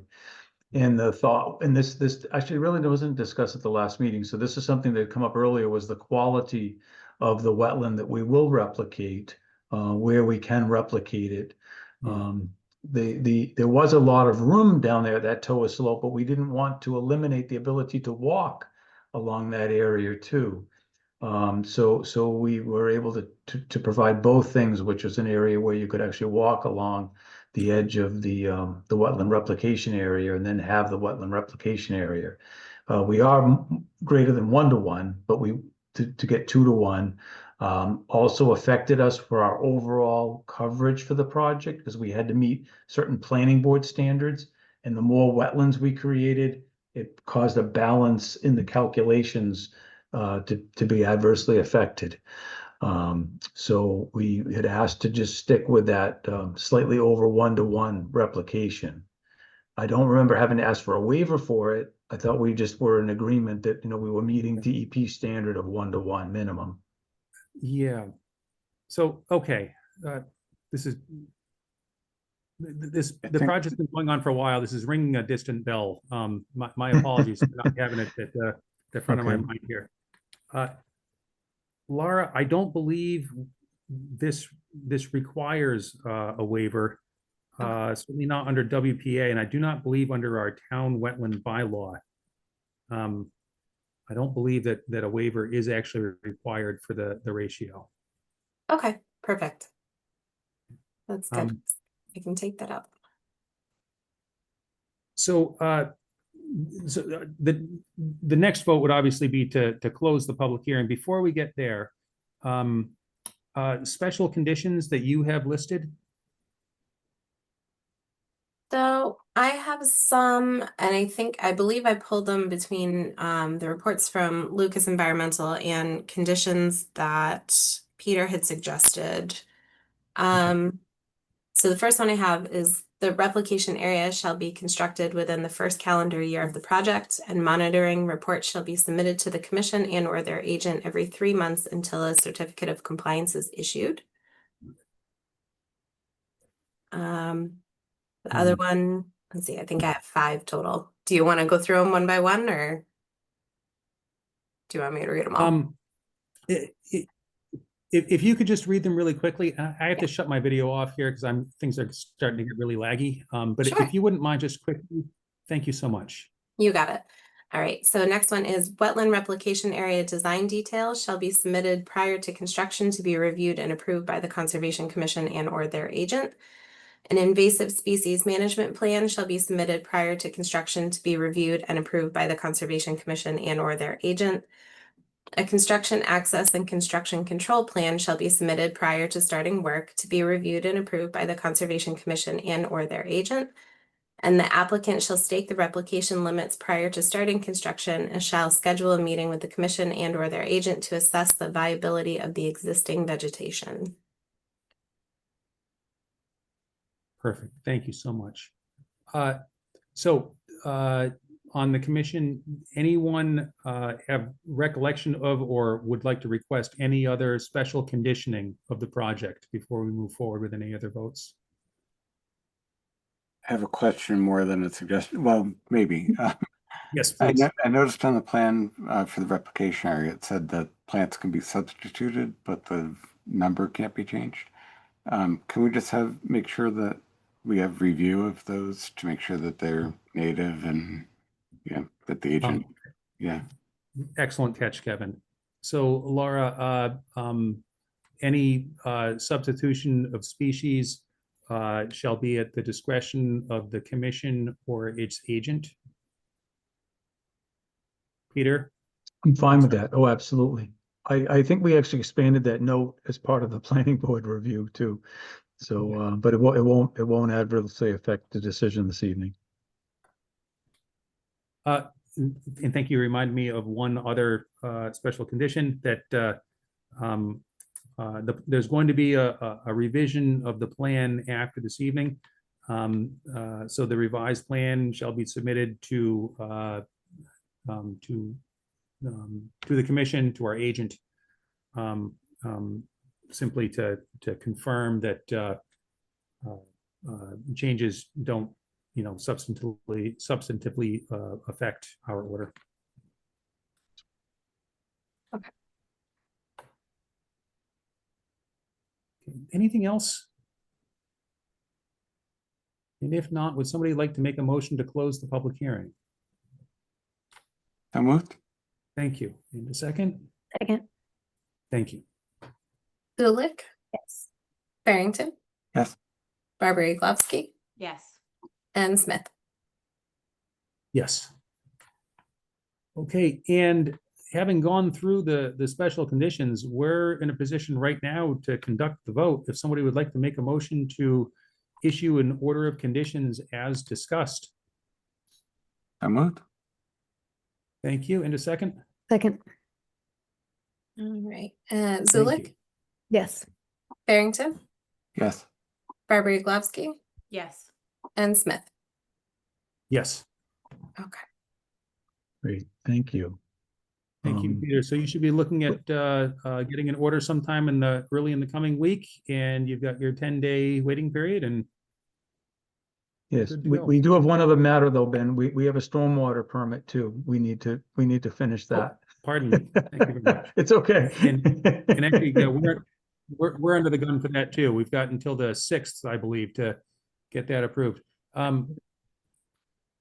So frankly, it's basically the same subject matter. Absolutely. Complying with the town's wetlands bylaw. We can be comfortable that the stormwater management bylaw has been complied with. First, if there's any discussion, please, by all means. And in the absence of that, if someone would like to make a motion to issue a stormwater management permit conditioned as discussed. Quick question, Yes. because I want to make sure I get this right. Are we adding special conditions to the stormwater management permit outside of it's not really a condition, but I'll include the waiver. For the stormwater management, I think the important conditions are those related to construction. So there were some, for instance, staking out replication area. Okay. In anything construction related would be germane to the stormwater management permit. Okay, so the construction access and control plan, Yeah. and then, do you want the replication limits staked prior starting to construction? Yeah. I think, for instance, like the pre-construction meeting, Okay, Peter, will be, for both order of conditions and stormwater management permit, it's gonna be the same pre-construction meeting. And you'll have all this stuff done for that meeting, staking out the replication area and so forth, or plant substitutions. They'll be taken care of on a parallel path, correct? Yeah, no, I have no problem with those conditions dovetailing with each other. They're really part of the project. It's not going to be burdensome. okay. Great. Thank you, Laura. So with that, would somebody like to make a motion to issue the stormwater management permit conditioned as discussed? So moved. Thank you. Second. Thank you. Zulik, Yes. Barrington, Yes. Barbara Yaglowski, Yes. and Smith. Yes. Great. I will have those to you early next week. Great, thank you very much. Ben, this is why some of the towns decided to not have two separate ones when you needed a notice of intent, order of conditions project. They just basically said the S&P is going to get captured with it. Yeah. They still have the rules and regulations, so there's not two pieces of paper, but our bylaw doesn't do that, so I get it. Yeah, we were one of the earliest. I know, we were ahead of the followers curve, federal that's mandate. right. Yeah. So here we are. Well, Here thank we you very are. much, Peter. All right, well, thank you again. Appreciate it, folks. Thank Good night. you for your help. Have a good night. Thanks, Bill. Okay. So we are on to new and continued business. So Laura, could you bring us up to date on 250 Turnpike Road? Yes, so I have George Ben on here for the applicant. They've been going through planning and there has been a change in the plans where they are shifting the building up a little bit. And they would like to discuss with you if this can be addressed through an administrative amendment or if it will require a formal amended order of conditions. There's also the issue of the stream restoration plan, which we can talk about separately if you want, but let me bring George over so he can explain the change in plans a little bit better than I can. If I remember correctly, it is an improvement because it actually brings more of the work out of the buffer zone. But hi, George. Hey, Lara, how are you? Good. Good. Sorry if it's a little blurry. Good evening, commission members. How are you? I am basically here to discuss a process as opposed to technicalities regarding the order of conditions that was issued for 250 Turnpike in November of 23. As Lara explained, we've had a shift in where the proposed contractor's yard building is going to be. That was referenced in the order of conditions. And as she's also said, it's an improvement. We are moving it further away from the wetlands, as well as the infiltration system. There's infiltration system that's right next to the proposed building, and we're shifting them both a little north, further away from the wetlands. This is the only change, and it's not so much a change to the order of conditions rather than the plan that's referenced by the order of conditions, which is attached to the order of conditions. So we want to ask to amend the order of conditions so that it reflects the new plan, which we anticipate getting approved and endorsed on July 14th by the planning board. Thank you, Lara. And what you're seeing here is a PDF created by our engineer, James Tatral, showing where the proposed contractor's yard is going to be, and that's a full image, detailed image, and then where it was is depicted by the blue dotted lines, as well as the infiltration system. You'll see that the infiltration system is also moved, shifted a little further north. I think that does it for my explanation. I guess what we're asking for is, can we do this? Can we make this change or request this amendment administratively, or does it have to go through another public hearing? Thank you, George. Just a quick question. The shift of the building in particular, does this change the amount of impervious area on the site? No, it doesn't, because right now, if you recall the site, it's an existing parking lot, and the contractor's yard building will be entirely. It was also entirely on the existing parking lot. It's just being shifted further up the parking lot, but it still remains the amount of impervious area will remain the same. And the post-construction flow quantities, have you updated your hydrologic model to examine that? No, I can tell you I've asked our engineer if there will be any changes to to the stormwater report that we provided the Conservation Commission back in 2023, and he said no. If anything, we've improved it since that point.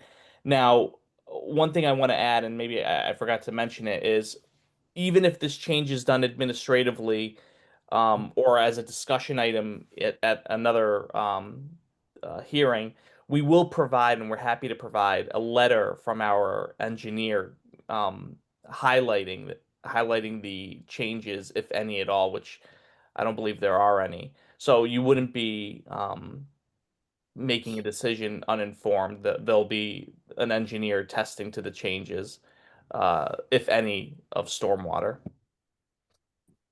Thank you. So just for the benefit of the commission, we've handled similar matters in the past. It's been a few years since this has come up, but where there has been a change and we requested a letter from the engineer of record on the project, a stamped letter, stating, giving a description of the changes, but then making a statement that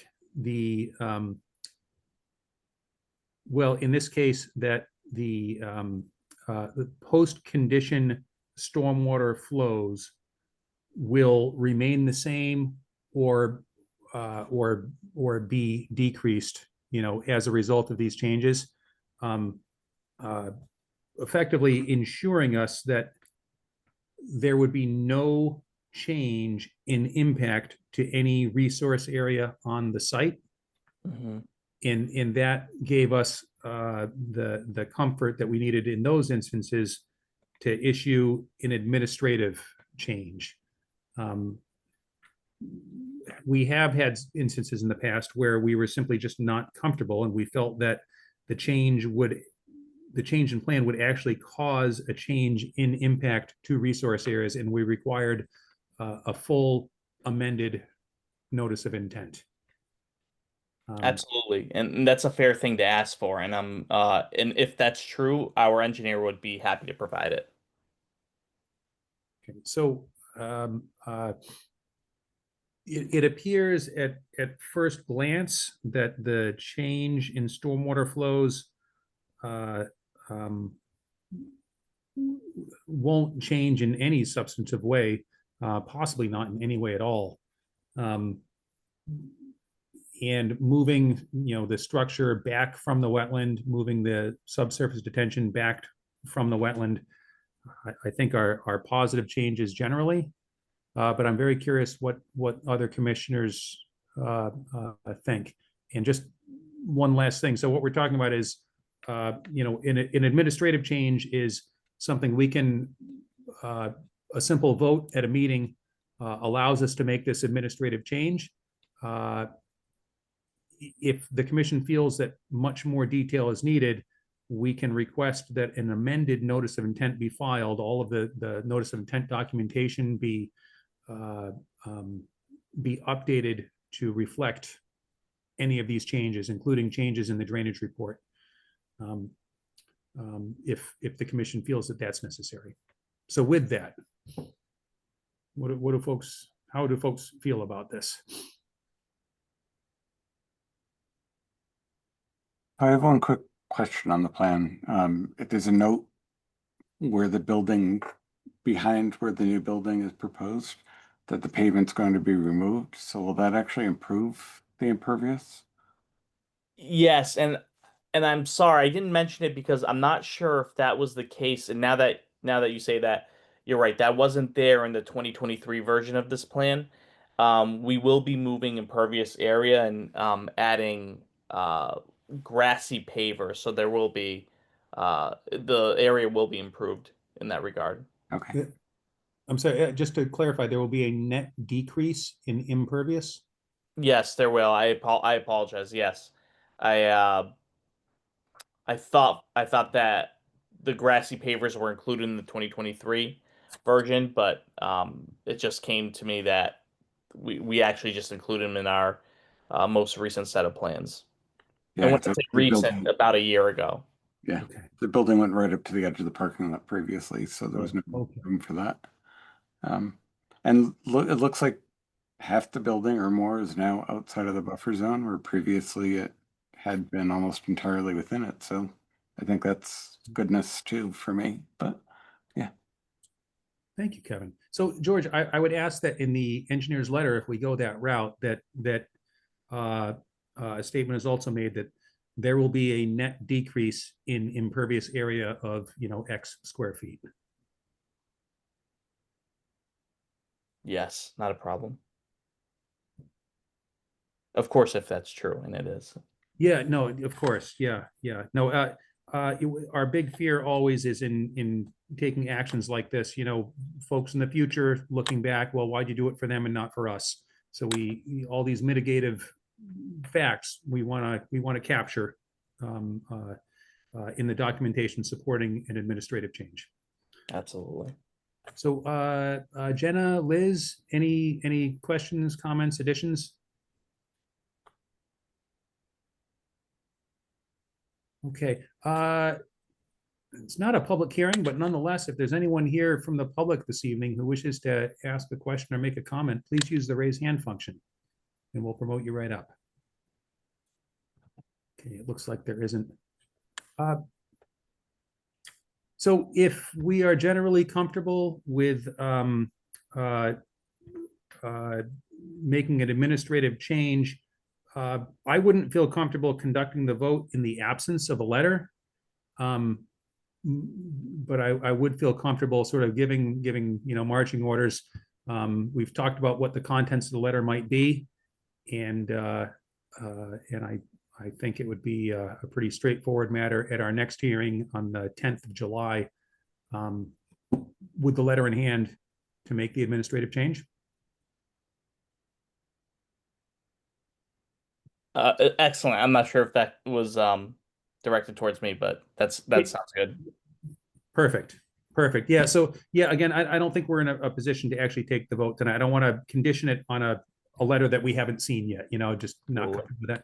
But so if you would be kind enough to rejoin us on the 10th, I think we can take care of it pretty quickly then. Don't know how to get rid of it. Okay. Thank you. Yes, I'll be happy to rejoin you on the 10th. Sounds great. All right. Thank you. Thank you. Have a great night. You too. Bye-bye. Okay, so next up. I'm sorry, Lara, can you demote me to a panelist or just a participant or whatever the lesser version of what I am right now is, so I can just listen on the stream restoration? Yeah, I don't know that I can I think you have to do that. I can only kick you out and then you won't be able to rejoin. So All right, I don't wanna I'll leave and come back. okay. Great. So next up, we have the enforcement order for 98 Southville Road, and I have been entirely out of the loop on this. It was discussed at the last meeting. So Laura, could you bring us up to speed? Bring me up to speed. No, so we actually really haven't discussed it in a meeting, other than kind of what we would like to see and, site visits and stuff like that. So a little bit of background on this property is that the previous owner, back in 2005 was issued an enforcement order due to, a lot of debris being dumped on his property, on the neighboring property behind 100 Southville, and then across the railroad tracks actually on South property. And I'm not sure what happened between 2005 and now, where it didn't really get followed up on. But since then, the property has sold. The new property owners are trying to renovate the house. They have been out there doing cleanup. They have cleaned up a ton of debris. They've sent pictures, and Joe has actually been out to the site twice, and has taken a look at the progress of the cleanup. So where they are now is they would like to request that the enforcement order be lifted. This is an enforcement order that was actually recorded against the house at the Registry of Deeds. So I had uploaded pictures both from Joe and the new property owners, showing the status of the cleanup. Joe can speak to his site visits as well, and I do have one of the property owners here as well. Okay, great. Before we turn it over to Joe, and I apologize for not being completely up to date on this. The enforcement order, were fines assessed? Have fines been accruing?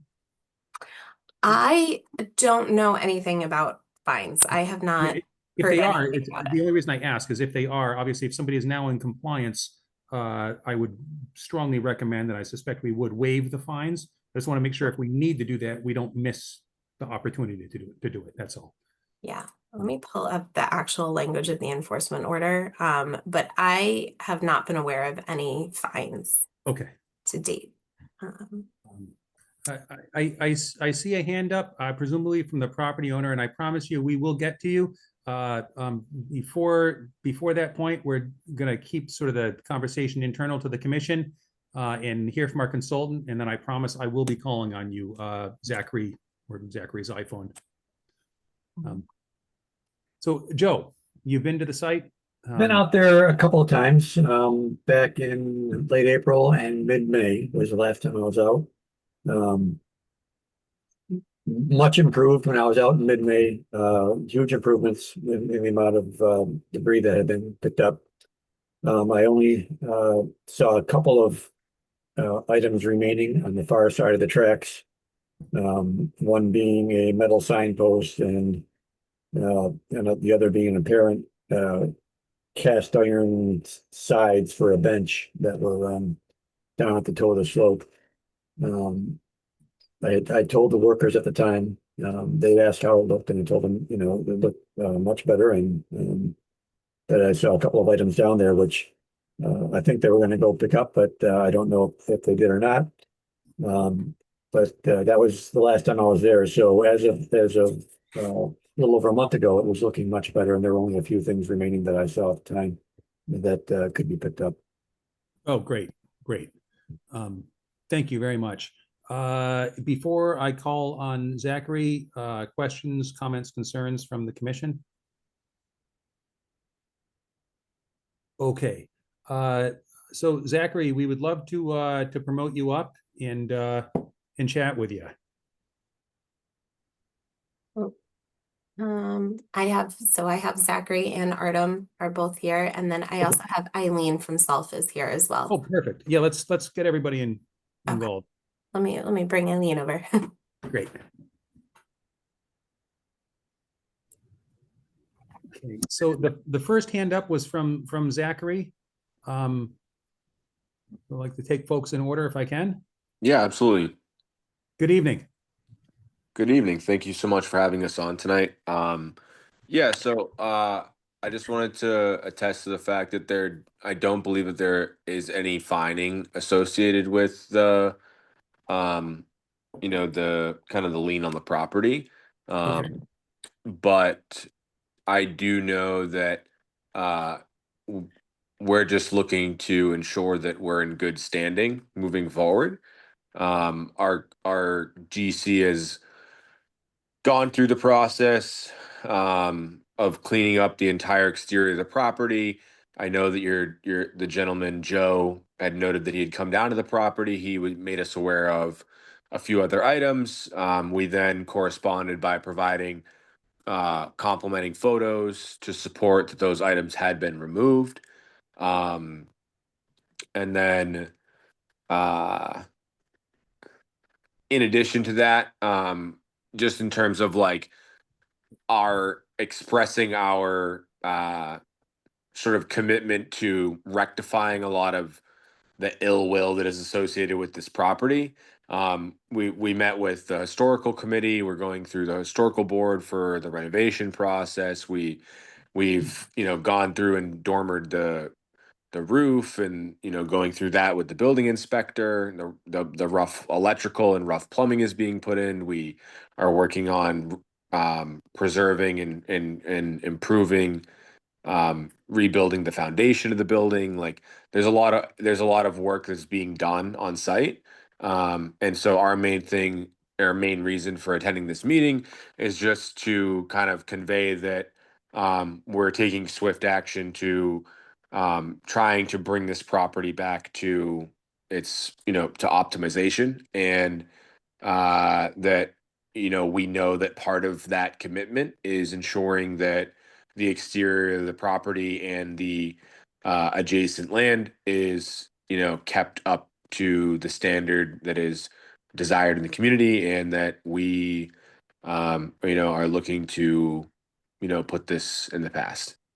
Right. Yeah. So just to be totally clear, my question about the fines is just to make sure that we don't miss something here. It's greatly Yeah. it's greatly appreciated here that you are putting things right.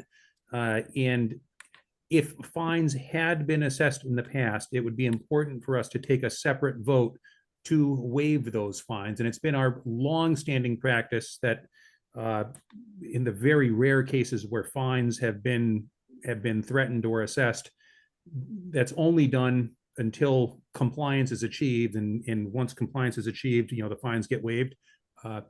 I didn't know if this predates my time on the commission. I didn't join until I think 2011, so I just don't know the history here. So that's why I asked Laura that question.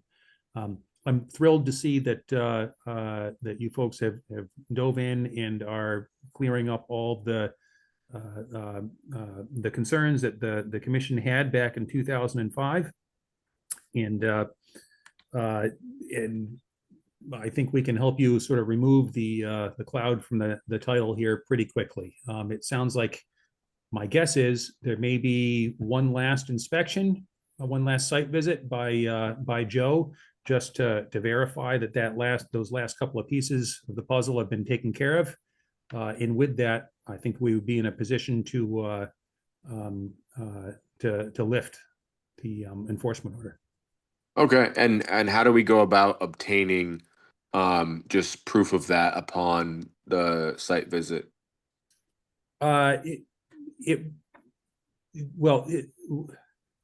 We would ask Joe to take one last site visit to confirm that the deficiencies that he previously noted, that they have been resolved. He would come back, he'd report to the commission at our next meeting on July 10th. We would conduct a vote to lift the enforcement order. And I don't think there's any paperwork that gets generated from that other than, our vote, the minutes that get recorded with the town clerk's office. I don't think there's an official DEP form. Laura, correct me if. Yeah, Joe. I think I discussed this with Melissa briefly before she went on leave, just in case that this came up to lift. Because the enforcement order is recorded at the Registry of Deeds, I think we do need something, in fact, to record alongside that enforcement order. So she had suggested working with town council, which I'm happy to do. She said she has seen other towns use basically like a modified certificate of compliance, just to state that here's the vote of the commission, and just so that it is recorded for the property owners. Great. Yeah. So Zachary, we will, through Laura, work with our town council to put together the most appropriate document to be recorded that will lift the cloud on the title.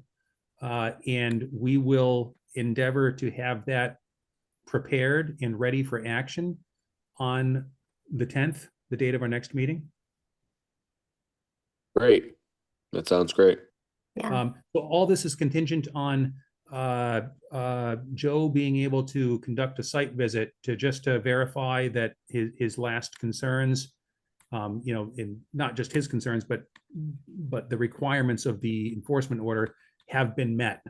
Is it possible that we could be made aware of when that visit will be, in the event that in the event that he does happen to find anything that remains? We could have a contractor on site prepared to remove any items that would be part of that decision. Absolutely, of course. We will lean on Lara to help do the coordination here. Yep. Lara, in working with Joe, could you also reach out to Zachary to let him know when the site visit would be? Of course. Perfect. Excellent. And a quick note too, just so everybody's on the same page, because they do have an active building permit. I did tell them that interior work on the house is fine, the electrical, the plumbing, but that exterior work may require additional permitting through the Conservation Commission, just because they are within that 200-foot riverfront area. And then that there should also not be any stockpiles of materials within that 200-foot riverfront area as well. Perfect. I would follow it up with, exterior work on the structure, like, siding, painting, that kind of thing, is not problematic at all. But things like landscaping, grading, anything like that involving any kind of earth disturbance, please forbear on that until we have wrapped this up on the 10th. Yep, that's totally fine. The only we have not started any exterior work to include the driveway, walkways, things like that. We've deferred from that. We do intend to put a fence up, but we are waiting for the decision on the 10th, and also we have since obtained plot plans, which I know was a request of the Conservation Committee as part of our permitting process. So we recently obtained those, and that I just wanted to kind of bring that to light as well. Okay, great. Yeah. So again, any activities that have the potential for causing erosion, please don't undertake those until we've wrapped. I'm sure we will wrap things up on the 10th. We'll, you guys will get in touch with Laura, and we will have the site visit arranged and so forth. So I think we've got a pretty clear path forward here to get you guys going. Sounds good. Okay. Any questions, comments, concerns from the commission? Nope. Okay. All right. It sounds like we've got a plan. And listen, I'd like to thank you for taking this seriously, coming in to meet with us, and in working to get this resolved. It's much appreciated. Appreciate it. Thank you. Well, have a great night.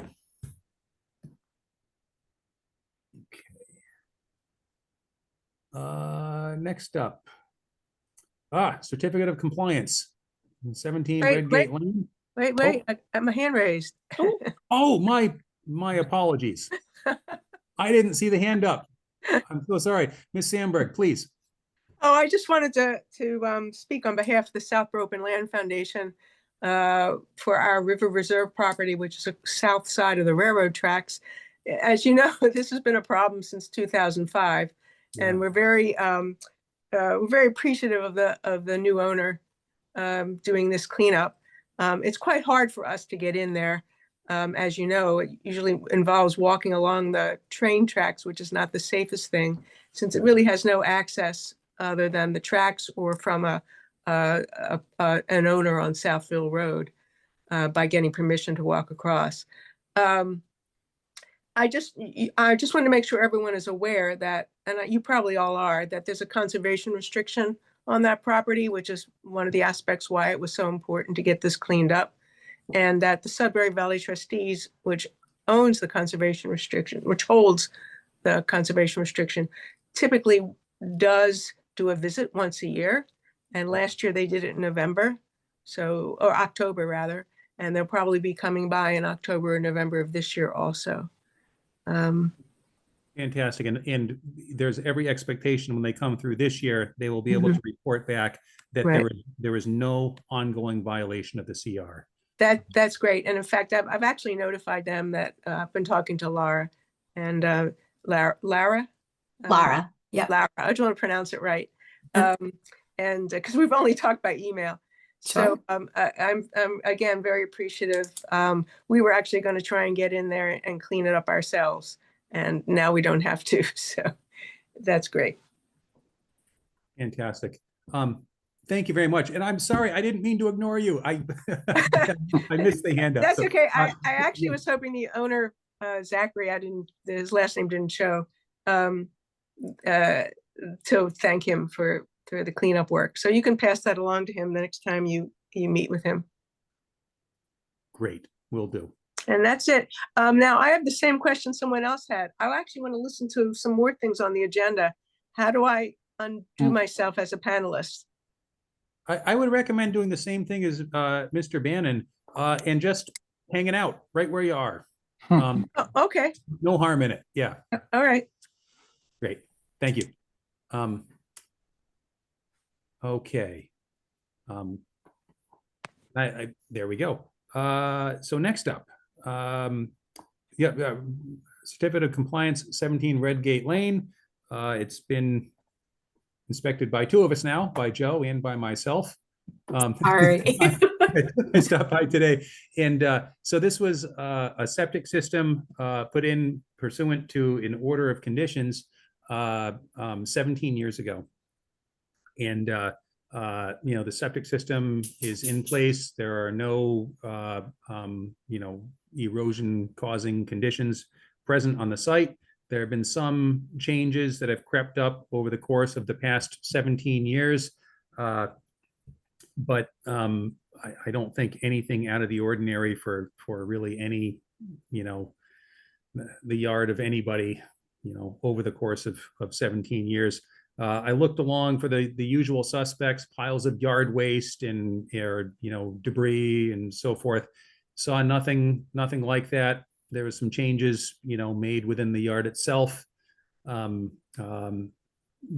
nothing that jumped out at me as precluding a COC. Joe, any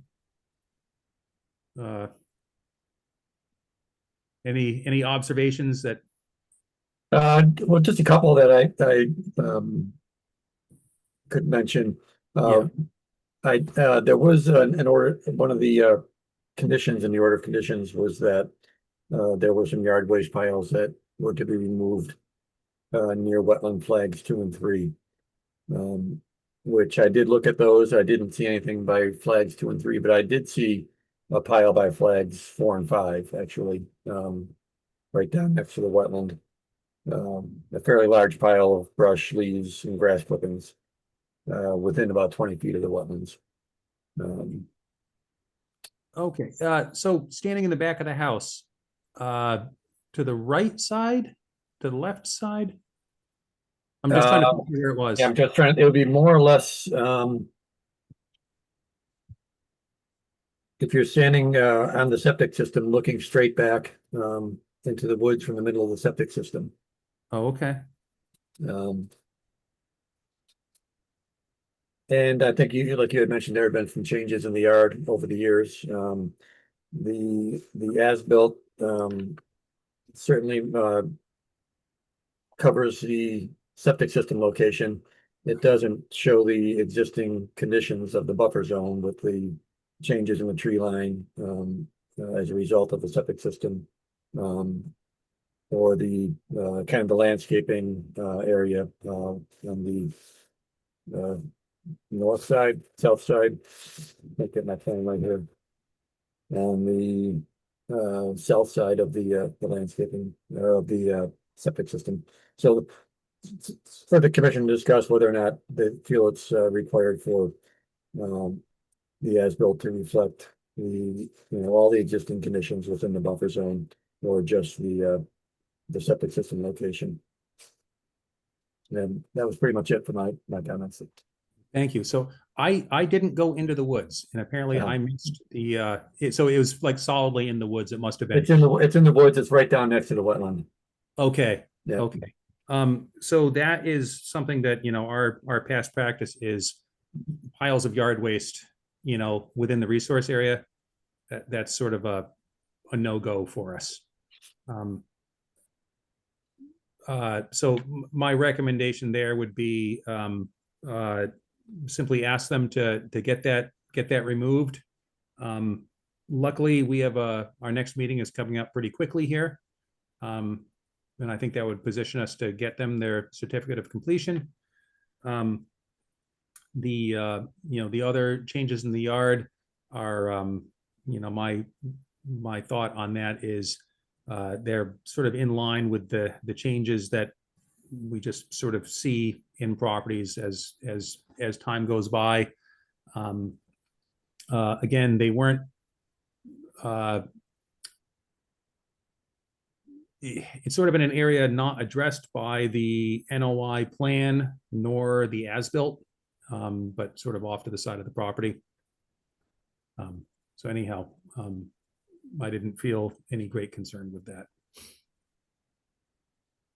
So I guess my recommendation would be we reach out to the property owner, Leah Ammon, and let her know that there's a straight back from the septic system within the tree line in the wetland. There's a pile of yard waste of sounds like brush mostly.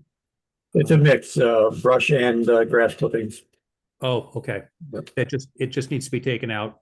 If it's grass clippings, it's probably a landscaper, and they can just come out and yank it out of there. Okay. I can reach out to her tomorrow just to let her know, and that we'll add it to our next agenda as well. Perfect. Guys, I have to jump off to help put my kids down. As you can tell, they're still wide awake. Will those be a quorum if I leave? No. And is there anything else we need to vote on then? Let's see. There are so real quickly, we can listen to conservation agent report and the okay. Do you have 3 or 4 minutes? Yep. I would recommend that we discuss the dump real quickly first, and then the rest of the conservation agent report we can listen to but not comment on after you've left. I just wanted to ask a question. I got a call today about the first. Is everyone okay of moving the dump up? Okay. Yeah. I got a call today. Apparently, there's been a change to the plan for the fill area of the dump to add a layer of filter fabric over the whole 1+ acres on top of, I guess there's, as we had discussed before, a lot of fill consisting of the crushed boulders. And the concern was raised about this filter fabric. It is, at the end of the day, it's not a natural fiber. It's a plastic-based fiber, and the concern was raised about adding in a town conservation area potential source of microplastics in an area that we've just thoroughly remediated. So it may have been discussed at the past meeting that I was not in attendance at. I was just curious if Laura, do you know any of the details about this? Yeah, so I got an email about the same thing today. So I reached out to our contractors just to ask them for details on what the fabric is and why it's being used. The purpose of it is to prevent any of like the micro, that's not a technical term, but where they say limit migration of fines further into the subsurface. But TRC and Strategic also said if the commission and stewardship is not comfortable with it, they're fine not using it. So it's really up to you guys which direction you want to go. I would say, just as one commissioner, I share the concern that we've just remediated the site, and we would then be adding to more than an acre a layer of woven plastic fibers within the Breakneck Hill Farm site. And it's certainly, this is a well-intentioned effort. I certainly understand it. It's as when topsoil is placed over fill that consists of, in large part, crushed rock, there is the danger that the topsoil will slowly sink down into the void areas amongst the crushed rock. And I get that. from my perspective, on balance, I'm more concerned about the, the adding plastics to the area.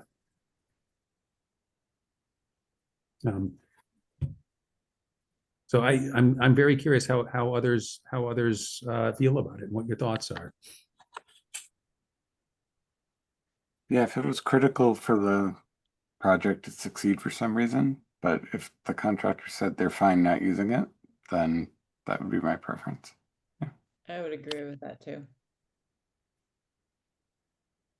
Okay. I can let Okay. them know in the morning. Excellent.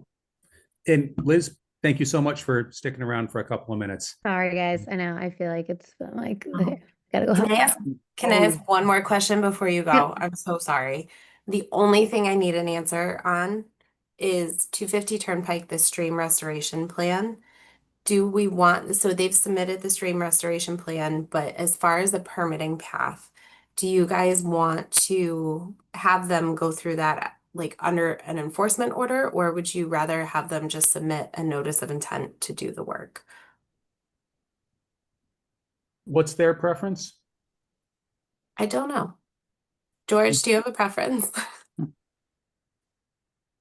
don't know if he's listening. Okay. Occasionally, somebody will ask. I'm sorry. I am listening. I don't have a preference, or I don't know the preference, to be honest with you. So I would defer to the board. I mean, my recommendation would be through a notice of intent, but with the giving you the opportunity, if your client would prefer an enforcement order, comfortable with that too.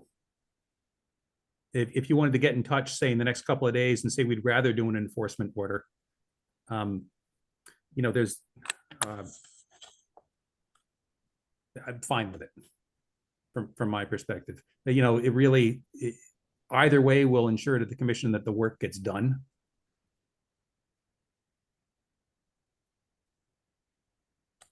So just for the commission's benefit, the one difference between those is with the notice of intent, there is a fee that has to be paid. So, and that's one reason why folks might ask for an enforcement order rather than having to file a notice of intent. I think if I could just stay the question for the moment, like you said, and get back to Laura, maybe tomorrow or Monday, on the path we want to take. I think that'd be my preference for tonight, at least. Does that sound acceptable? All right. See Kevin nodding. Sounds good. Yeah. Okay. Okay. That was the last thing I need discussion on, so. Okay. Good night, Liz. All right. Sorry, guys. Thank you. Oh, good night. Thank you. All right, so from here going forward, we're not allowed to have any kind of deliberation, but we are all anxiously awaiting our conservation report. Okay, so just a couple of things to update you on. The community garden shed, somebody drove into the side of it a few weeks back. So I've been working with the town administrator's office in order to get that fixed. We did find out that it's not covered under insurance for some reason. It's not on our list of insured properties. But we are trying to figure out the best path forward to have it paid for by the responsible party. So we will see what happens on that, but I promise that we are working on it. And it's on the community garden side of the shed. But we can't touch it until we figure out which direction we're going to go with insurance and all of that stuff. So, but we're working on it. 56 Deerfoot, just as like a quick update. The property did sell. The new owners are aware of all of the tree clearing that took place and construction of like patio and shed and stuff like that that was in either in a wetland or in the buffer zone. The new owner's friend came in, Justin of J&J, he came in to talk to me about it.